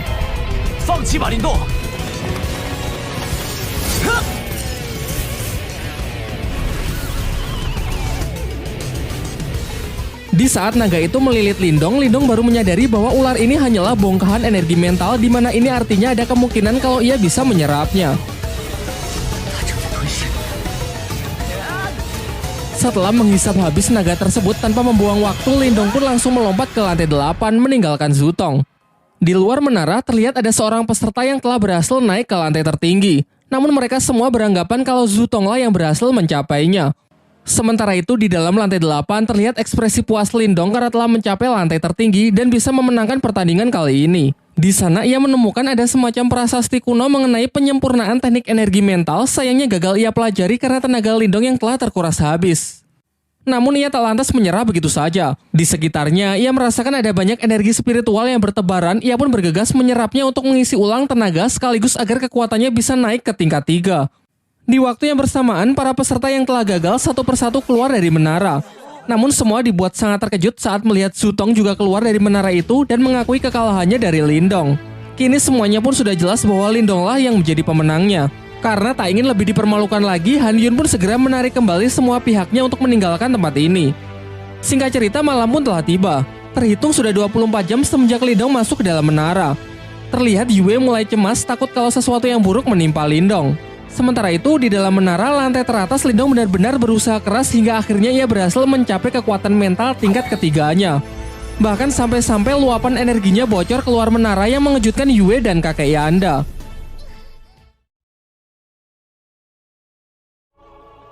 Terhitung sudah lebih dari 24 jam Lindong berada di dalam menara yang membuat Yue semakin cemas. Sementara di lantai tertinggi, Lindong berusaha keras meningkatkan kekuatannya hingga berhasil mencapai tingkat ketiga. Bahkan pancaran energi nampak keluar dari menara tersebut. Setelah dirasa cukup, ia pun mencoba kekuatan barunya yang dalam sekejap bisa menghancurkan prasasti kuno di hadapannya. Akan tetapi saat akan mencoba turun, ketiga segel spiritualnya keluar dan terhisap ke atas tempat tersebut. Lindong pun segera bergegas mengejarnya. Di luar menara, Yue semakin cemas karena keberadaan Lindong tiba-tiba menghilang dari menara. Bahkan kakek Yanda sendiri mengaku bahwa ia juga tak tahu persis kemana Lindong pergi. Namun berdasarkan legenda, master spiritual Kotayan yang dahulu menciptakan menara ini sengaja membuat ruangan rahasia yang hanya dapat diakses oleh orang terpilih saja. Jadi kemungkinan Lindonglah orang yang dimaksud. Sementara itu, Lindong telah tiba di sebuah dimensi dan masih mengikuti ketiga segel kehidupannya yang membawanya ke sebuah prasasti kuno. Ketika ia semakin kebingungan, tiba-tiba ia mendengar suara dari tangannya yang ternyata itu adalah Marta si rubah putih dengan tampilan yang sedikit berbeda dari sebelumnya setelah menghisap kekuatan mutiara dulu di kolam surgawi. Martha menjelaskan bahwa benda di hadapannya disebut segel spiritual leluhur, yaitu salah satu segel spiritual langit dan bumi yang dikatakan milik para dewa. Diceritakan jika seseorang memiliki segel ini, maka ia akan menjadi petarung terkuat di dunia. Setelah menyampaikan penjelasannya, ia menyuruh Lindong untuk mengambil kembali 3 segel spiritualnya. Namun segel itu seakan melakukan perlawanan dan malah tertarik ke dalam prasasti kuno tersebut. Sesaat setelahnya, tiba-tiba dimensi itu perlahan berubah menunjukkan proyeksi dataran benua yang memberitahukan lokasi dari segel spiritual leluhur lainnya. Martha lalu memperingatkan Lindong agar informasi mengenai lokasi segel-segel itu jangan sampai diketahui oleh orang lain jika Lindong tak ingin bernasib sama dengannya. Singkat cerita, Lindong pun keluar dari menara menghampiri Yue dan kakek Yanda yang telah menunggunya. Diperlihatkan sang kakek sangat senang dan bangga karena Lindong telah membantunya memenangkan pertandingan. Bahkan Yue yang biasanya bersikap dingin kali ini juga mengungkapkan rasa terima kasihnya kepada Lindong. Namun tiba-tiba Qing Tan adik Lindong datang dengan wajah yang ketakutan. Ia mengabarkan bahwa rumah mereka sedang diserang oleh sekelompok orang tak dikenal yang tak sanggup diatasi oleh ayah dan kakeknya. Setelah mendengar itu, Lindong pun bergegas kembali untuk membantu keluarganya. Dan benar saja, terlihat sekelompok bandit yang kemarin malam sempat merampok rombongan klan Lin datang ke rumah Lindong dengan diketuai oleh seorang pria berambut putih yang bernama Guiyan. Kekuatan Guiyan yang telah mencapai tingkat lumayan tinggi dengan mudahnya menghajar ayah Lindong sampai babak belur. Karena tak ada pilihan lain, kakek Lindong pun sepakat untuk menyerahkan tambang permatanya dengan syarat Guiyan dan kelompoknya harus segera pergi dari kota Yan. Namun setelah surat kepemilikan tambang diserahkan, Guiyan yang kejam mengingkari janjinya dan hendak mengeksekusi ayah Lindong. Untung saja di detik-detik terakhir sebuah serangan melemparkan pedang Guiyan yang tentu saja dilakukan oleh Lindong yang datang tepat waktu sehingga sang ayah berhasil diselamatkan. Pada awalnya kakek Lindong mengajak Lindong bertarung bersama karena ia tahu level kekuatan dari Guiyan. Namun Lindong meyakinkannya kalau ia sendirian saja sudah cukup. Sekaligus ini akan menjadi kesempatan yang bagus untuk mencoba kekuatan barunya. Ia pun segera memulai serangan menggunakan ketiga diggernya yang ia kendalikan dengan teknik mental namun dapat ditangkis dan dihindari oleh Guiyan. Giliran Guiyan yang mencoba menyerang dengan pedangnya juga bisa ditahan oleh Lindong, memperlihatkan benturan hebat dari energi mental mereka. Ayah dan kakeknya yang menyaksikan pertarungan itu dibuat sangat terkejut dengan peningkatan kekuatan dari Lindong. Berbagai macam teknik pun ditunjukkan. Dengan kekuatannya, Guiyan melepaskan sejumlah energi membuat beberapa replika dari dirinya untuk melakukan serangan beruntun. Satu persatu teknik itu dapat dengan mudah Lindong patahkan, hingga Guiyan sangat kesal mengeluarkan teknik badai sitokin, menyebarkan serangan secara random yang sebagian bahkan mengenai pihaknya sendiri. Sementara Lindong juga tak menahan diri lagi dengan melepaskan teknik laser cahaya, versi lain dari gerbang ajaib yang memiliki daya hancur jauh lebih kuat. Dan benar saja, tak hanya dapat memblokir serangan dari Guiyan, teknik ini juga mampu menghancur leburkan lawannya hingga tak bersisa. Menyaksikan bosnya terbunuh tepat di hadapannya, para bandit lain pun segera pergi karena tak ingin bernasib sama. Setelah pertarungan usai, sampailah kakek Yanda dan Yue serta Qing Tan menyusul Lindong. Kakek Yanda menjelaskan bahwa kekuatan Lindong kini telah mengalami peningkatan yang sangat besar. Oleh karena itu, mulai sekarang tak ada lagi yang berani mengusik klan Lin. Pasca kejadian itu, Lindong dipercaya menjadi guru bela diri untuk melatih dan membimbing para anggota klan Lin lainnya. Bahkan sepupu yang dulu pernah merudungnya kini menunjukkan rasa respek dan hormatnya kepada Lindong. Di malam harinya ketika sedang berlatih, secara tak sengaja Lindong mendengar pembicaraan ayah dan kakeknya. Mereka tengah membahas mengenai klan utama yang akan segera datang berkunjung. Dari sini pun terungkap kalau klan Lin ternyata dibagi menjadi 2 kategori, yaitu klan utama dan klan cabang. Di mana dalam tradisinya, klan cabang harus tunduk dan siap melayani klan utama. Tak lama setelah itu, si Oyan datang memberi isyarat kepada Lindong untuk mengikutinya. Sampailah ia di dalam sebuah ruangan, terlihat Qing Tan yang tak sadarkan diri dengan aura dingin yang menjalar ke seluruh tubuhnya. Di tengah kepanikannya, Martha keluar dan menjelaskan bahwa di dalam diri Qing Tan terserap roh iblis yang menolak energi dari Qing Tan sehingga terjadilah benturan sampai energinya keluar tak terkendali. Jika hal ini tidak segera diatasi, kemungkinan terburuk Qing Tan akan mati. Martha kemudian menyarankan Lindong agar segera mencari obat langka yang disebut Yin Es untuk membantu adiknya tersebut mengendalikan auranya. Besoknya Lindong berinisiatif pergi menemui Xuanzu mengingat terdapat banyak obat-obatan langka di tempat pelelangannya. Sesampainya di sana, Xuanzu menyambut baik Lindong dan memberinya sebuah obat langka yang disebut buah iblis merah sebagai hadiah atas keberhasilan Lindong mencapai kekuatan spiritual tingkat ketiga yang dinilai begitu cepat. Tak lupa Lindong menanyakan mengenai pil Yin Es, namun sangat mengecewakan karena Xuanzu mengaku bahwa ia tak mempunyai obat selangka itu. Xuanzu kemudian merekomendasikan obat alternatif yang memiliki khasiat sama yang bernama air liur iblis naga yin. Ia menambahkan bahwa obat itu bisa Lindong temukan di pegunungan Tanyan, sebuah tempat yang disebut makam kuno Ranah Nirwana. Dan baru-baru ini ia mendengar kabar bahwa 4 klan besar yang salah satunya adalah klan utama dari klan Lin juga mengirimkan orang-orangnya untuk memeriksa tempat tersebut. Setelah mengetahui hal itu, Lindong pun segera pergi dan bertekad untuk pergi ke sana. Sesampainya ia di rumah, ia mengecek kembali kondisi Qing Tan yang sudah sedikit membaik. Namun untuk bisa sepenuhnya menyembuhkan penyakit dari adiknya tersebut, ia tetap harus pergi ke makam kuno untuk menemukan obatnya. Martha pun sepakat untuk membantunya dengan syarat jika di sana terdapat sesuatu yang bisa memulihkan jiwa iblisnya, Lindong harus membantu mengambilnya. Di tengah pembicaraan mereka, di luar Lindong mendengar keributan. Ternyata kerusuhan ini datang dari seorang perwakilan klan utama dari klan Lin yang menantang para petarung di klan cabang tersebut, yang menurutnya hanya sekumpulan sampah tidak berguna. Menanggapi hal itu, Lindong pun segera naik ke arena untuk menghancurkan kesombongan dari pemuda yang diketahui bernama Lin Chen.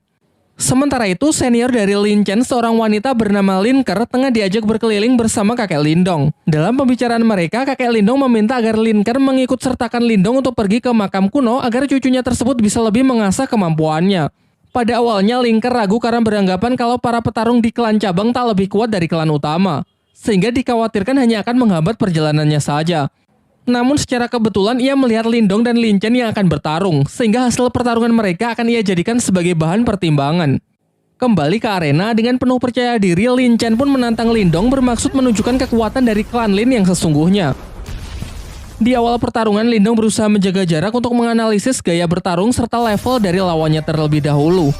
Setelah mengetahui lawannya tipe petarung jarak dekat, ia menyerangnya menggunakan pedang yang ia kendalikan menggunakan kekuatan mental dan berhasil menjatuhkan Lin Chen keluar arena.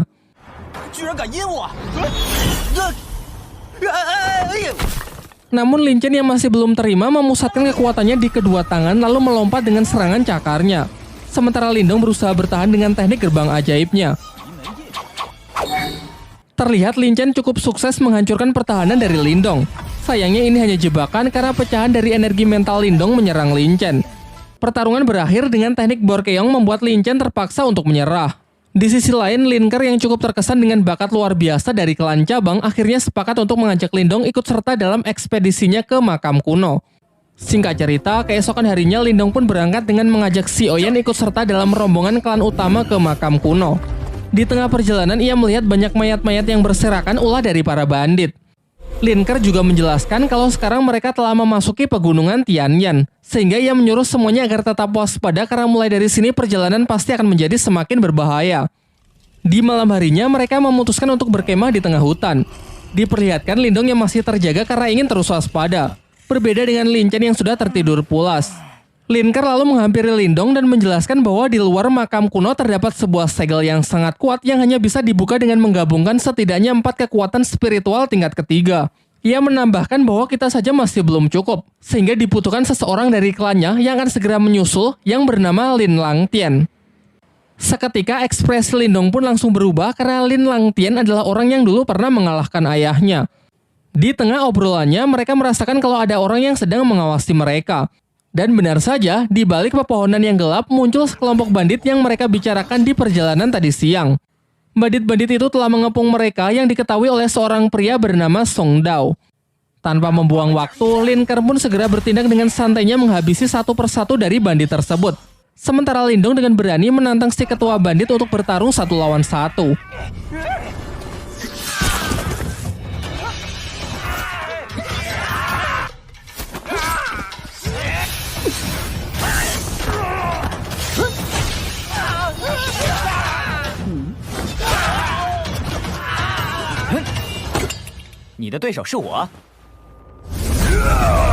Song Dao pun melancarkan serangan dengan teknik yang ia sebut tinju harimau penghancur. Sedangkan Lindong segera merapalkan tekniknya yaitu gerbang ajaib level keempat.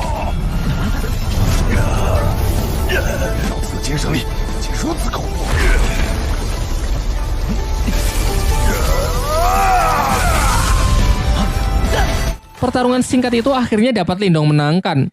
Lin Chen yang baru bangun sangat panik saat tahu kalau mereka baru saja diserang. Mendengar ceritanya dari Lin Ker, ia tak percaya kalau Lindong lah yang telah mengalahkan ketua dari para bandit itu sendirian, mengingat statusnya yang hanya dari klan cabang. Namun Linkar mengatakan bahwa kekuatan seseorang tidak bisa dinilai dari tingkatan klannya saja. Di pertarungan sebelumnya, Lindong sudah menunjukkan belas kasihannya karena kalau tidak, Lin Chen pasti sudah almarhum. Keesokan harinya, mereka telah sampai di depan makam kuno. Namun mereka tak bisa langsung masuk karena di luar masih ada segel yang sangat kuat. Linkar lalu mengajak mereka ke kamp perkumpulan para perwakilan dari berbagai klan besar yang berpartisipasi dan ikut bersaing dalam rangka mencari harta karun di makam kuno. Seperti yang sudah dijelaskan sebelumnya, diperlukan 4 kekuatan spiritual tingkat tinggi untuk bisa membuka segel di jalur masuk makam kuno. Untuk itulah dibutuhkan pemimpin dari setiap perwakilan klan yang salah satunya adalah Lin Langtian.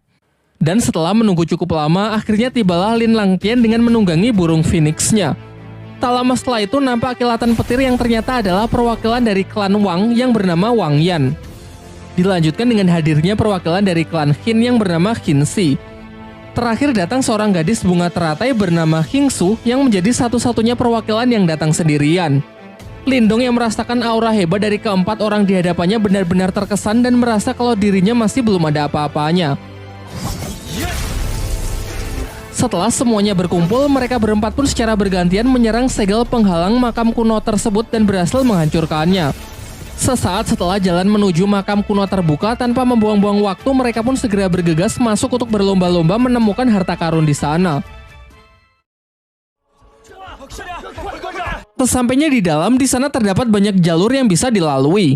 Lindong pun memilih jalur yang berbeda dari rombongan Linkar karena mengikuti saran dan arahan dari Martha. Setelah cukup lama berlari, ia sampai di sebuah pintu yang dilindungi oleh energi mental. Pada awalnya Lindong ingin menghancurkannya secara fisik, hingga Martha menyarankannya untuk membukanya cukup dengan mengalirinya menggunakan energi mental.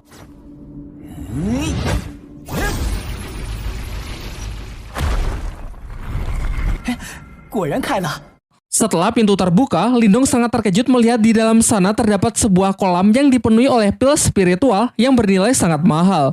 Tanpa membuang waktu, ia pun segera mengeluarkan kantong ajaibnya untuk mengambil semua pil tersebut karena jika nanti dijual, ia pasti bisa mendapatkan banyak cuan. Sementara itu, Martha juga berhasil menemukan ruangan yang dipenuhi oleh roh iblis yang telah tersegel dan ia pun segera melahapnya satu persatu guna dapat memulihkan kekuatannya. Si Oyan pun juga tak mau ketinggalan sehingga mereka pun terlihat saling berebutan. Di saat asik-asiknya panen mutiara roh iblis, tiba-tiba dari balik pintu terdengar suara beberapa orang dari klan Wang yang ingin menerobos masuk. Martha yang masih belum puas dan ingin memakan roh iblis lebih banyak lagi, menyuruh Lindong menahan pintu tersebut menggunakan energi mentalnya untuk beberapa saat. Sampai ketika ia sudah cukup kenyang, Martha membuka pintu di belakangnya dan mengajak Lindong untuk segera pergi. Di tempat lain, Linkar dan rombongannya berhasil masuk ke aula makam kuno di mana terdapat banyak senjata spiritual kuno yang tersegel di atas sana. Namun ia terlambat karena Wang Pan beserta rekan-rekannya sudah lebih dulu sampai dan kini sedang berusaha keras menghancurkan segel tersebut. Karena segala upayanya sia-sia, akhirnya mereka pun sepakat untuk bekerja sama demi menghancurkan segel itu dan membagi senjata kuno di dalamnya setelah segelnya berhasil dihancurkan. Tetapi di dalam hati mereka masing-masing tetap memiliki niat licik untuk memonopoli semua senjata tersebut karena kedua klan ini dari awal memang sudah tidak saling percaya. Tak lama setelah itu, Lindong juga datang menyusul dan segera membantu klannya.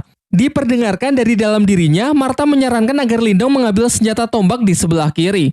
Lindong pun menurutinya karena percaya Martha memiliki mata yang sangat tajam terkait kekuatan spiritual. Singkat cerita, segel itu pun hancur dan senjata-senjata kuno di dalamnya melesat tak beraturan. Semua orang pun berpencar untuk menangkap senjata yang diinginkan. Sementara Lindong mengikuti instruksi dari Martha untuk bergegas mengambil tombak yang ia pilih. Di saat ia tengah berusaha keras, Wang Pan mengganggunya karena ternyata ia juga menginginkan senjata kuno sama seperti Lindong, sehingga pertarungan pun tak terhindarkan.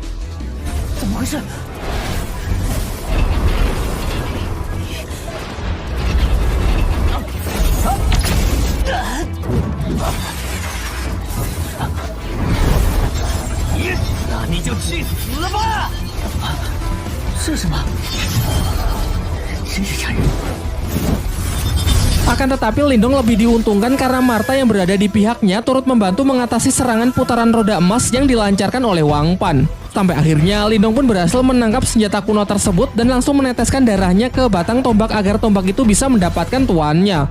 Sementara Wang Pan yang sangat kesal segera menyerang Lindong dengan kekuatan penuhnya. Namun dapat Lindong tangkis dengan senjata barunya yang memiliki nama tombak pencakar langit.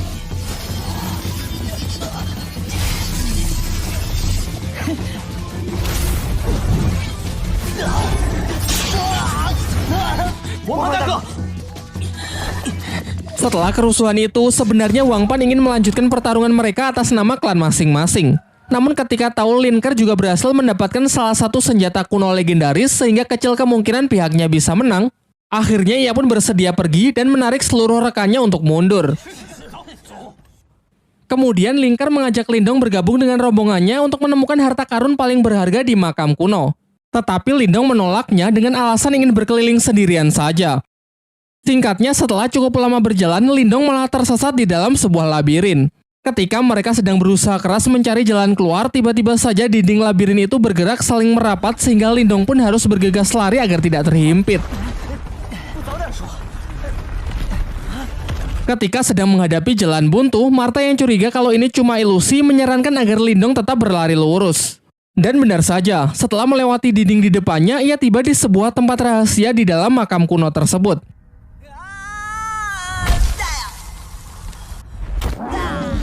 Di sana mereka melihat sebuah patung spiritual namun dalam kondisi yang tidak aktif dan tubuh yang terpecah-pecah. Diceritakan kalau patung spiritual termasuk ke dalam senjata kuno yang dapat dikendalikan oleh orang yang memiliki energi spiritual tingkat tinggi. Karena dinilai tidak berbahaya, Lindong pun mengabaikan patung tersebut dan lebih fokus pada benda bercahaya di depannya. Ternyata benda bercahaya itu adalah obat yang Lindong cari selama ini, yakni air liur naga iblis. Akan tetapi harus ekstra hati-hati saat mengambilnya, karena benda itu berada di tengah kolam air es yang dapat membekukan apa saja dalam sekejap. Untuk itulah Martha menyuruh Lindong untuk mengambilnya dengan teknik kekuatan mentalnya saja. Tetapi saat sedang mencoba berkonsentrasi, secara mengejutkan patung spiritual tadi aktif dan langsung menyerang Lindong. Berbagai macam serangan pun Lindong lepaskan, termasuk menggunakan tombak pencakar langit, namun tak ada satupun yang bisa menembus kulit baja dari patung tersebut.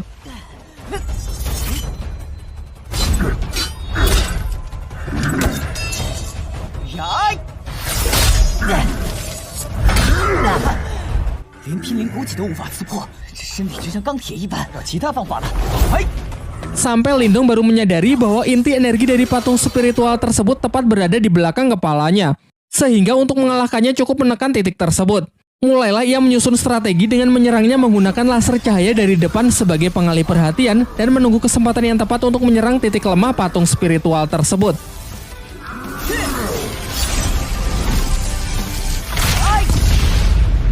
Setelah berhasil melumpuhkan si patung spiritual, Lindong kembali berkonsentrasi dan berhasil mendapatkan air liur iblis naga yang bisa ia gunakan untuk mengobati Ching Tan. Saat akan pergi karena sudah berhasil mendapatkan apa yang ia cari, tiba-tiba patung spiritual yang jauh lebih kuat jatuh tepat di belakangnya. Namun Martha sudah memastikan kalau patung yang satu ini benar-benar dalam kondisi yang sedang tidak aktif karena energi di dalamnya sudah habis.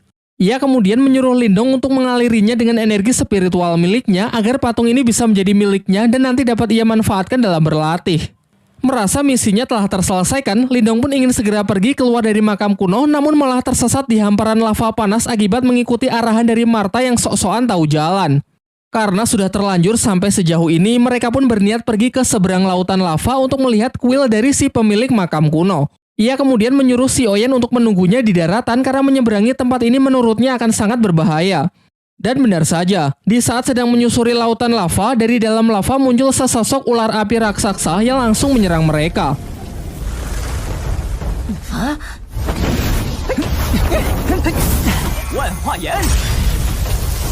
Awalnya Lindong sangat kesulitan mengatasinya karena setiap serangan yang ia lancarkan justru ditelan oleh ular tersebut. Untung saja setelah mengikuti bimbingan dari Martha, yaitu dengan mengaliri tombak pencakar langit menggunakan energi murni Lindong, membuat senjata kuno tersebut menjadi jauh lebih efektif untuk menghancurkan ular api di hadapannya.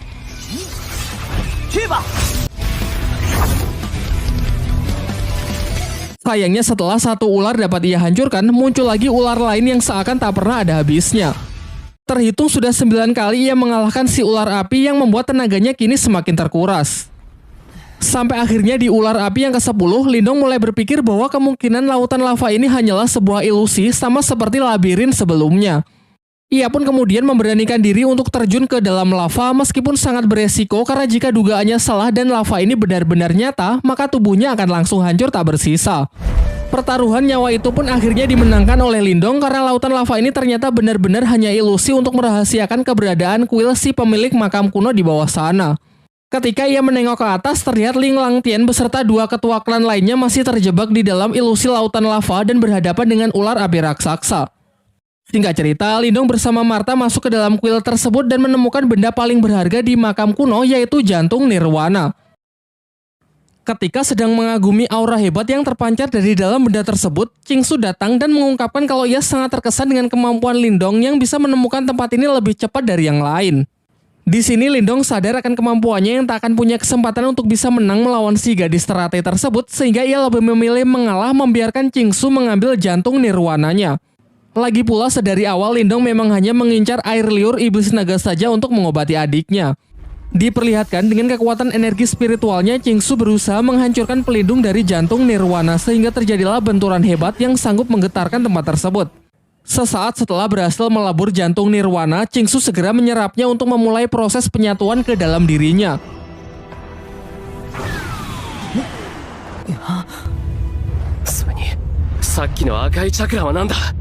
Sementara itu, Lindong yang masih melihat-lihat seisi ruangan secara tak sengaja menemukan peti mati dari si pemilik makam kuno dan ia pun menyampaikan rasa terima kasihnya di hadapan peti mati tersebut. Namun beberapa saat setelahnya ia baru sadar kalau di atasnya ada patung seorang wanita. Sedangkan di bawahnya terdapat sebuah catatan yang mengatakan barang siapa yang selalu terobsesi dengan kekuatan nirwana tanpa memahami arti dari cinta, maka niscaya api neraka akan membakar seluruh tubuhnya. Dan benar saja, di tengah proses penyerapannya, tiba-tiba tubuh Qingsu terbakar yang menandakan kalau catatan dalam peti mati tersebut adalah sebuah peringatan. Terlihat Qingsu yang berusaha menekan energi panas tersebut namun sia-sia karena ia tak cukup kuat dan secara perlahan dirinya justru ditelan oleh kekuatan dari jantung nirwana tersebut. Kekuatannya pun mulai lepas kendali dengan menyerang peti mati di kuil tersebut.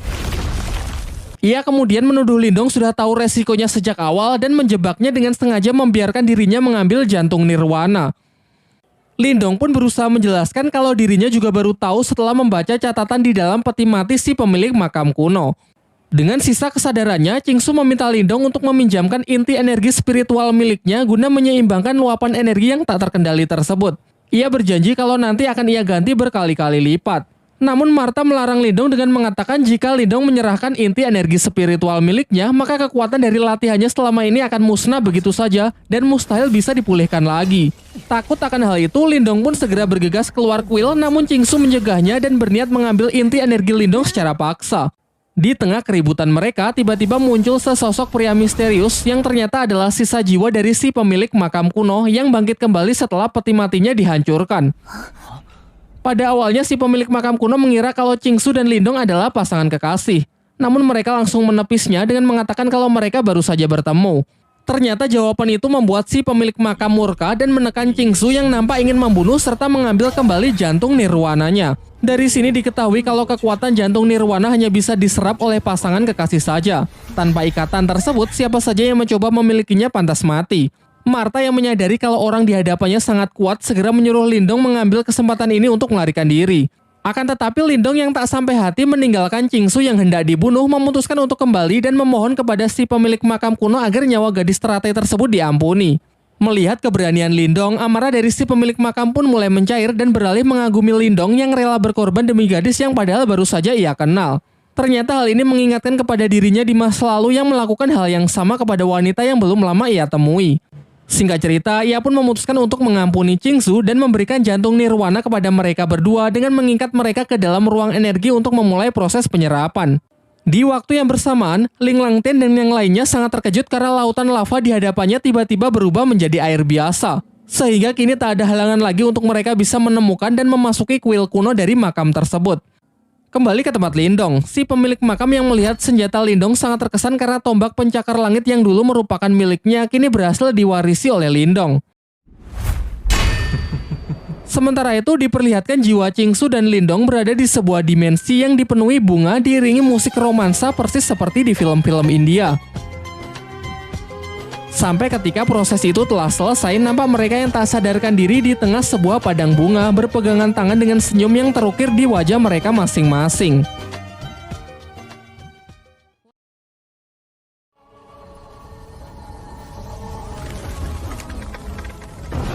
Setelah proses selesai, Lindong segera keluar dari kepulan asap dan berlari meninggalkan kuil. Dari arah belakang, Qingsu yang sangat marah menyerangnya dan mengatakan kalau Lindong harus mati karena telah berani menodainya. Meskipun Lindong sudah berusaha menjelaskan kalau tadi ia hanya ingin menolong saja.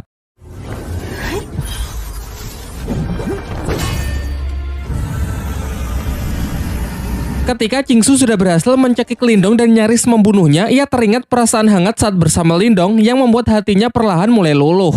Di tengah keributan tersebut, Ling Langtian beserta dua ketua tim lainnya sudah sampai dan langsung menerobos ke dalam kuil untuk mengambil jantung Nirwana. Dan tentu saja benda tersebut sudah tidak ada. Tetapi mereka nampak tak keberatan jika memang Qingsu yang lebih awal sampai dan mengambil jantung Nirwana tersebut terlebih dahulu. Setelah percakapan singkat itu, Qingsu menarik tangan Lindong dan berbisik tentang urusan dengan Lindong yang belum selesai. Di waktu yang bersamaan, Lin Ke dan para anggota klan lainnya datang ke kuil makam kuno. Diperlihatkan, Wang Pan mengadukan kepada seniornya yang bernama Wang Yan kalau Lindonglah yang telah berebut senjata spiritual miliknya, yakni tombak pencakar langit. Qingsu yang tak ingin ikut campur dalam pertikaian itu sehingga memutuskan untuk keluar terlebih dahulu dan menunda urusannya dengan Lindong. Sementara Lindong menanggapi tuduhan tersebut, tegas mengatakan kalau sejak awal seluruh benda di makam kuno bukan milik siapapun, sehingga karena ialah yang mengambilnya terlebih dahulu, maka benda tersebut otomatis menjadi miliknya. Akan tetapi Wang Yan yang sama sekali tidak peduli dengan argumen Lindong, ia tetap ingin Lindong menyerahkan senjata tersebut kepada juniornya sebelum Lindong menyesal. Di sisinya, Ling Ke mencoba membela Lindong dan bersedia bersaksi bahwa Lindong memang tidak bersalah. Namun ucapannya tersebut justru dihentikan oleh Lin Langtian. Terlebih lagi saat tahu kalau Lindong hanyalah anggota dari klan cabang, ia malah ikut mengintimidasinya karena merasa kalau Lindong hanya mempermalukan nama baik dari klannya saja. Lin Langtian kemudian memerintahkan Lindong agar meminta maaf kepada klan Wang dan menyerahkan tombak pencakar langit tersebut kepada Wang Pan. Bukannya menurut, Lindong pun malah dibuat semakin emosi mengingat ia sebenarnya juga menyimpan dendam kepada Lin Langtian yang dulu pernah mengalahkan ayahnya. Namun sayangnya sampai detik ini perbedaan kekuatan mereka masih terlalu jauh. Terlihat hanya dengan hentakan kaki ia bisa mengintimidasi seluruh ruangan. Dilanjutkan dengan serangan bola api tingkat tinggi yang benar-benar mampu menekan Lindong. Walaupun ia sudah bertahan menggunakan senjata spiritualnya. Diperdengarkan dari dalam dirinya, Martha mengatakan jika Lindong mengerahkan seluruh kekuatannya sekarang, maka persentase ia menang hanyalah 20%. Kecilnya kemungkinan tersebut membuat Lindong sadar betapa besarnya perbedaan kekuatan di antara mereka sampai saat ini. Sementara itu dengan sombongnya, Ling Langtian mengatakan bahwa ia akan memberikan Lindong satu kesempatan lagi, yaitu jika Lindong bisa lolos dari tekanan kekuatan spiritual yang ia buat dan berhasil keluar dari kuil, maka masalah ini akan dinyatakan selesai. Masih mencoba membantu Lindong, namun kali ini Ling Ke menyarankan agar Lindong menyerah saja karena tak mungkin ia bisa menahan tekanan spiritual dari Ling Langtian. Namun Lindong mengabaikan peringatan Ling Ke dan masih percaya diri untuk menerima tantangan tersebut. Mulailah ia merapatkan energinya dan perlahan berjalan keluar aula. Lin Langtian pun juga tak mau kalah dengan memperkuat tekanan yang ia berikan. Nampaknya tekanan kekuatan mental ini memang jauh lebih kuat dari apa yang pernah ia rasakan saat berada di dalam pertarungan menara. Tetapi meskipun tubuhnya kini sudah dipenuhi dengan luka, sedikit pun Lindong tetap tidak berhenti bergerak. Melihat usaha bocah di depannya yang sangat keras, Ling Langtian tak lantas menunjukkan belas kasihannya. Ia justru kembali meningkatkan cengkeraman tekanan energi mentalnya yang terlihat seperti tangan Susanoo.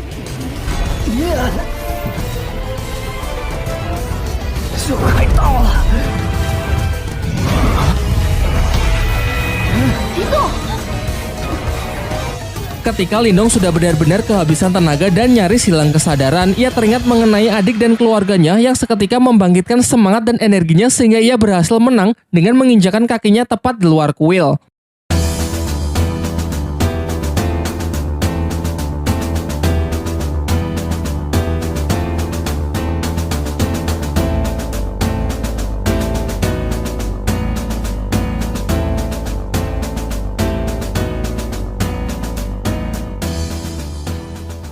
Sebelum pergi, ia mengatakan bahwa kejadian hari ini pasti nanti akan ia balas 100 kali lipat. Sementara di dalam kuil, semuanya dibuat sangat terkejut melihat Lindong yang mampu lolos dari cengkeraman kekuatan mental tingkat tinggi dari Ling Langtian. Singkat cerita, setelah keluar dari makam kuno, Lindong bermeditasi dalam waktu yang cukup lama untuk memulihkan dirinya. Diperlihatkan, emosi Lindong yang meluap-luap ingin segera membalas perbuatan dari Ling Langtian dalam waktu 2 tahun dari sekarang. Namun dengan berat hati, Martha mengatakan kalau 2 tahun saja tak akan cukup karena perbedaan kekuatan mereka yang benar-benar terlampau jauh. Lagi pula 2 tahun lagi pasti kekuatan dari Ling Langtian juga akan meningkat. Seketika dalam keputusasaannya, Lindong teringat dengan lokasi segel kuno saat ia berada di puncak pertarungan menara. Diceritakan jika ia berhasil mendapatkannya, ia akan punya kesempatan untuk menandingi kekuatan dari Ling Langtian. Martha lalu menceritakan bahwa di masa lalu terdapat seorang pria yang menguasai 8 segel kuno dan memperoleh kekuatan yang sangat luar biasa kuat. Kekuatannya tersebut ia gunakan untuk menghentikan chaos pada masanya. Namun setelah kejadian itu, secara misterius pria tersebut menghilang dan ke-8 segel terpencar ke seluruh penjuru benua. Di saat mereka tengah mengobrol, tiba-tiba terlihat sebuah meteor jatuh tepat ke arah mereka.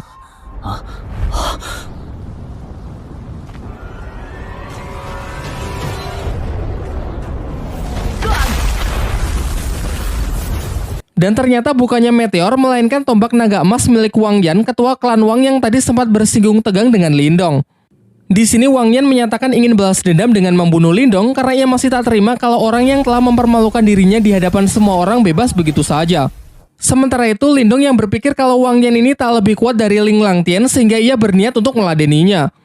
Namun sebelum pertarungan dimulai, Lindong memberikan obat Qingtan kepada Xiaoyan lalu menyuruhnya untuk segera pergi terlebih dahulu. Pertarungan pun dibuka dengan tinju kekuatan mental dari Wang Yan dan berhasil ditangkis cukup mudah oleh Lindong. Giliran Lindong yang melancarkan serangannya, yakni laser cahaya. Namun serangannya tersebut tak mampu membuat Wang Yan bergerak satu jari pun. Dilanjutkan oleh Wang Yan dengan serangan balasan super kuat yang ia sebut telapak tangan iblis. Lindong pun bergerak cepat dengan mencoba menahannya menggunakan tombak pencakar langit. Dari sini ia baru sadar bahwa pemilik makam kuno telah menanamkan beberapa teknik rahasia sehingga kini tombaknya menjadi jauh lebih kuat.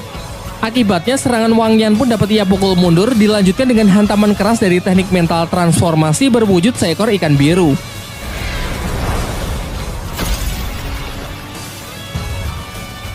Melihat kekuatan Lindong yang berada di luar perkiraannya, memaksa Wang Yan bertarung lebih serius dengan mengandalkan senjata tombak naga emasnya.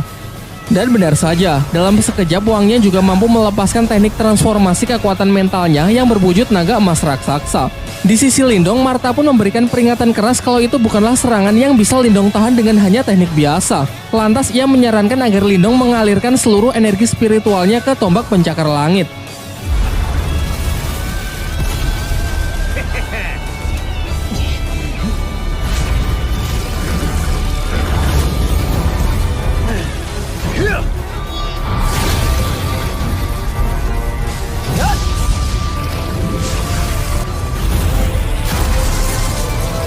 Bentrokan kekuatan dahsyat tersebut melemparkan Lindong menghantam keras batu jauh di belakangnya.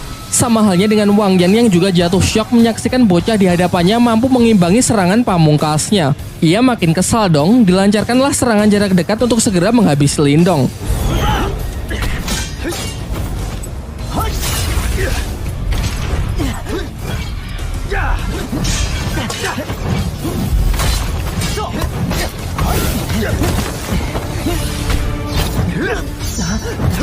Ketika Wang Yan nyaris menusukkan tombaknya, terdengar benturan keras yang ternyata berhasil ditahan dengan boneka spiritual yang Lindong dapat dari makam kuno sebelumnya.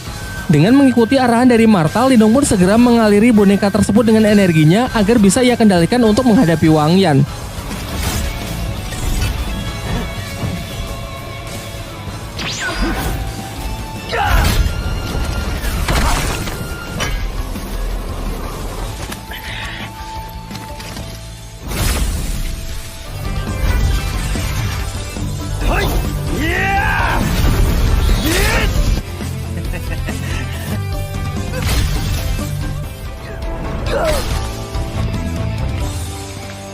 Di saat pertarungan telah berakhir, Lindong berniat langsung membunuh Wang Yan, namun sebuah penghalang ungu misterius mencegahnya. Ternyata penghalang tersebut milik seorang pria parubaya yang bernama Shen Long yang merupakan guru sekaligus pengawal dari Wang Yan. Shen Long pun menjalankan perintah dari Wang Yan untuk segera merapalkan sebuah teknik super kuat yang bahkan tak sanggup ditahan oleh boneka spiritualnya. Inilah definisi kukira Baiwan ternyata bawa kawan, membuat Lindong terpaksa mundur karena tenaganya telah banyak terkuras dalam duelnya melawan Wang Yan.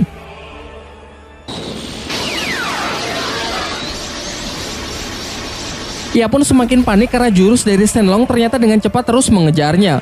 Martha pun juga berusaha bertindak dengan menyuruh Lindong mengaliri segala rubah di tangannya agar ia bisa membantu melenyapkan serangan yang mengejarnya tersebut.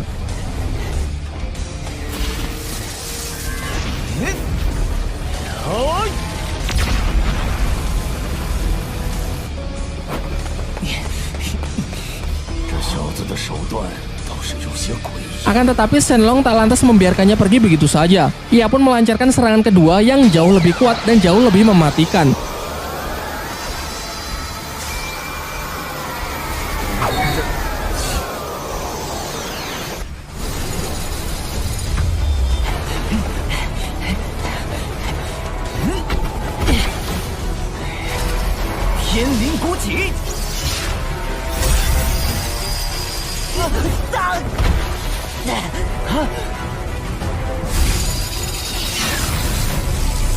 Di detik-detik sebelum serangan itu melenyapkan Lindong, Qingsu si gadis teratai datang dan berhasil menyelamatkan Lindong.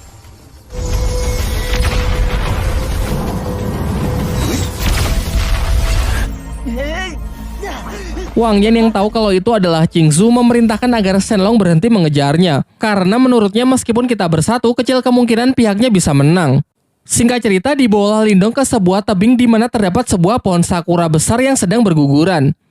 Qingsu kemudian menyuruh Lindong agar melupakan semua kejadian di makam kuno dan melarangnya untuk menceritakannya kepada orang lain. Lindong yang merasa sangat kesal berkata apakah ini karena dirinya yang masih belum cukup kuat untuk bisa disandingkan dengan dirinya. Dan pahitnya Qingsu mengiyakan hal tersebut, karena memang level mereka yang terpaut terlalu jauh. Terlebih lagi karena klannya dengan klan Lin juga tak memiliki hubungan yang cukup baik. Namun dari semua kenyataan pahit itu, Qingsu memberinya harapan dengan mengatakan akan menunggu Lindong menjadi lebih kuat. Setidaknya sampai Lindong bisa memenuhi kualifikasi untuk mengikuti sebuah pertandingan yang disebut Konferensi 100 Dinasti. Mendengar hal itu membuat Lindong merasa cukup lega, lalu berjanji bahwa ia tak hanya akan memenuhi kualifikasi, melainkan memenangkan pertandingan tersebut.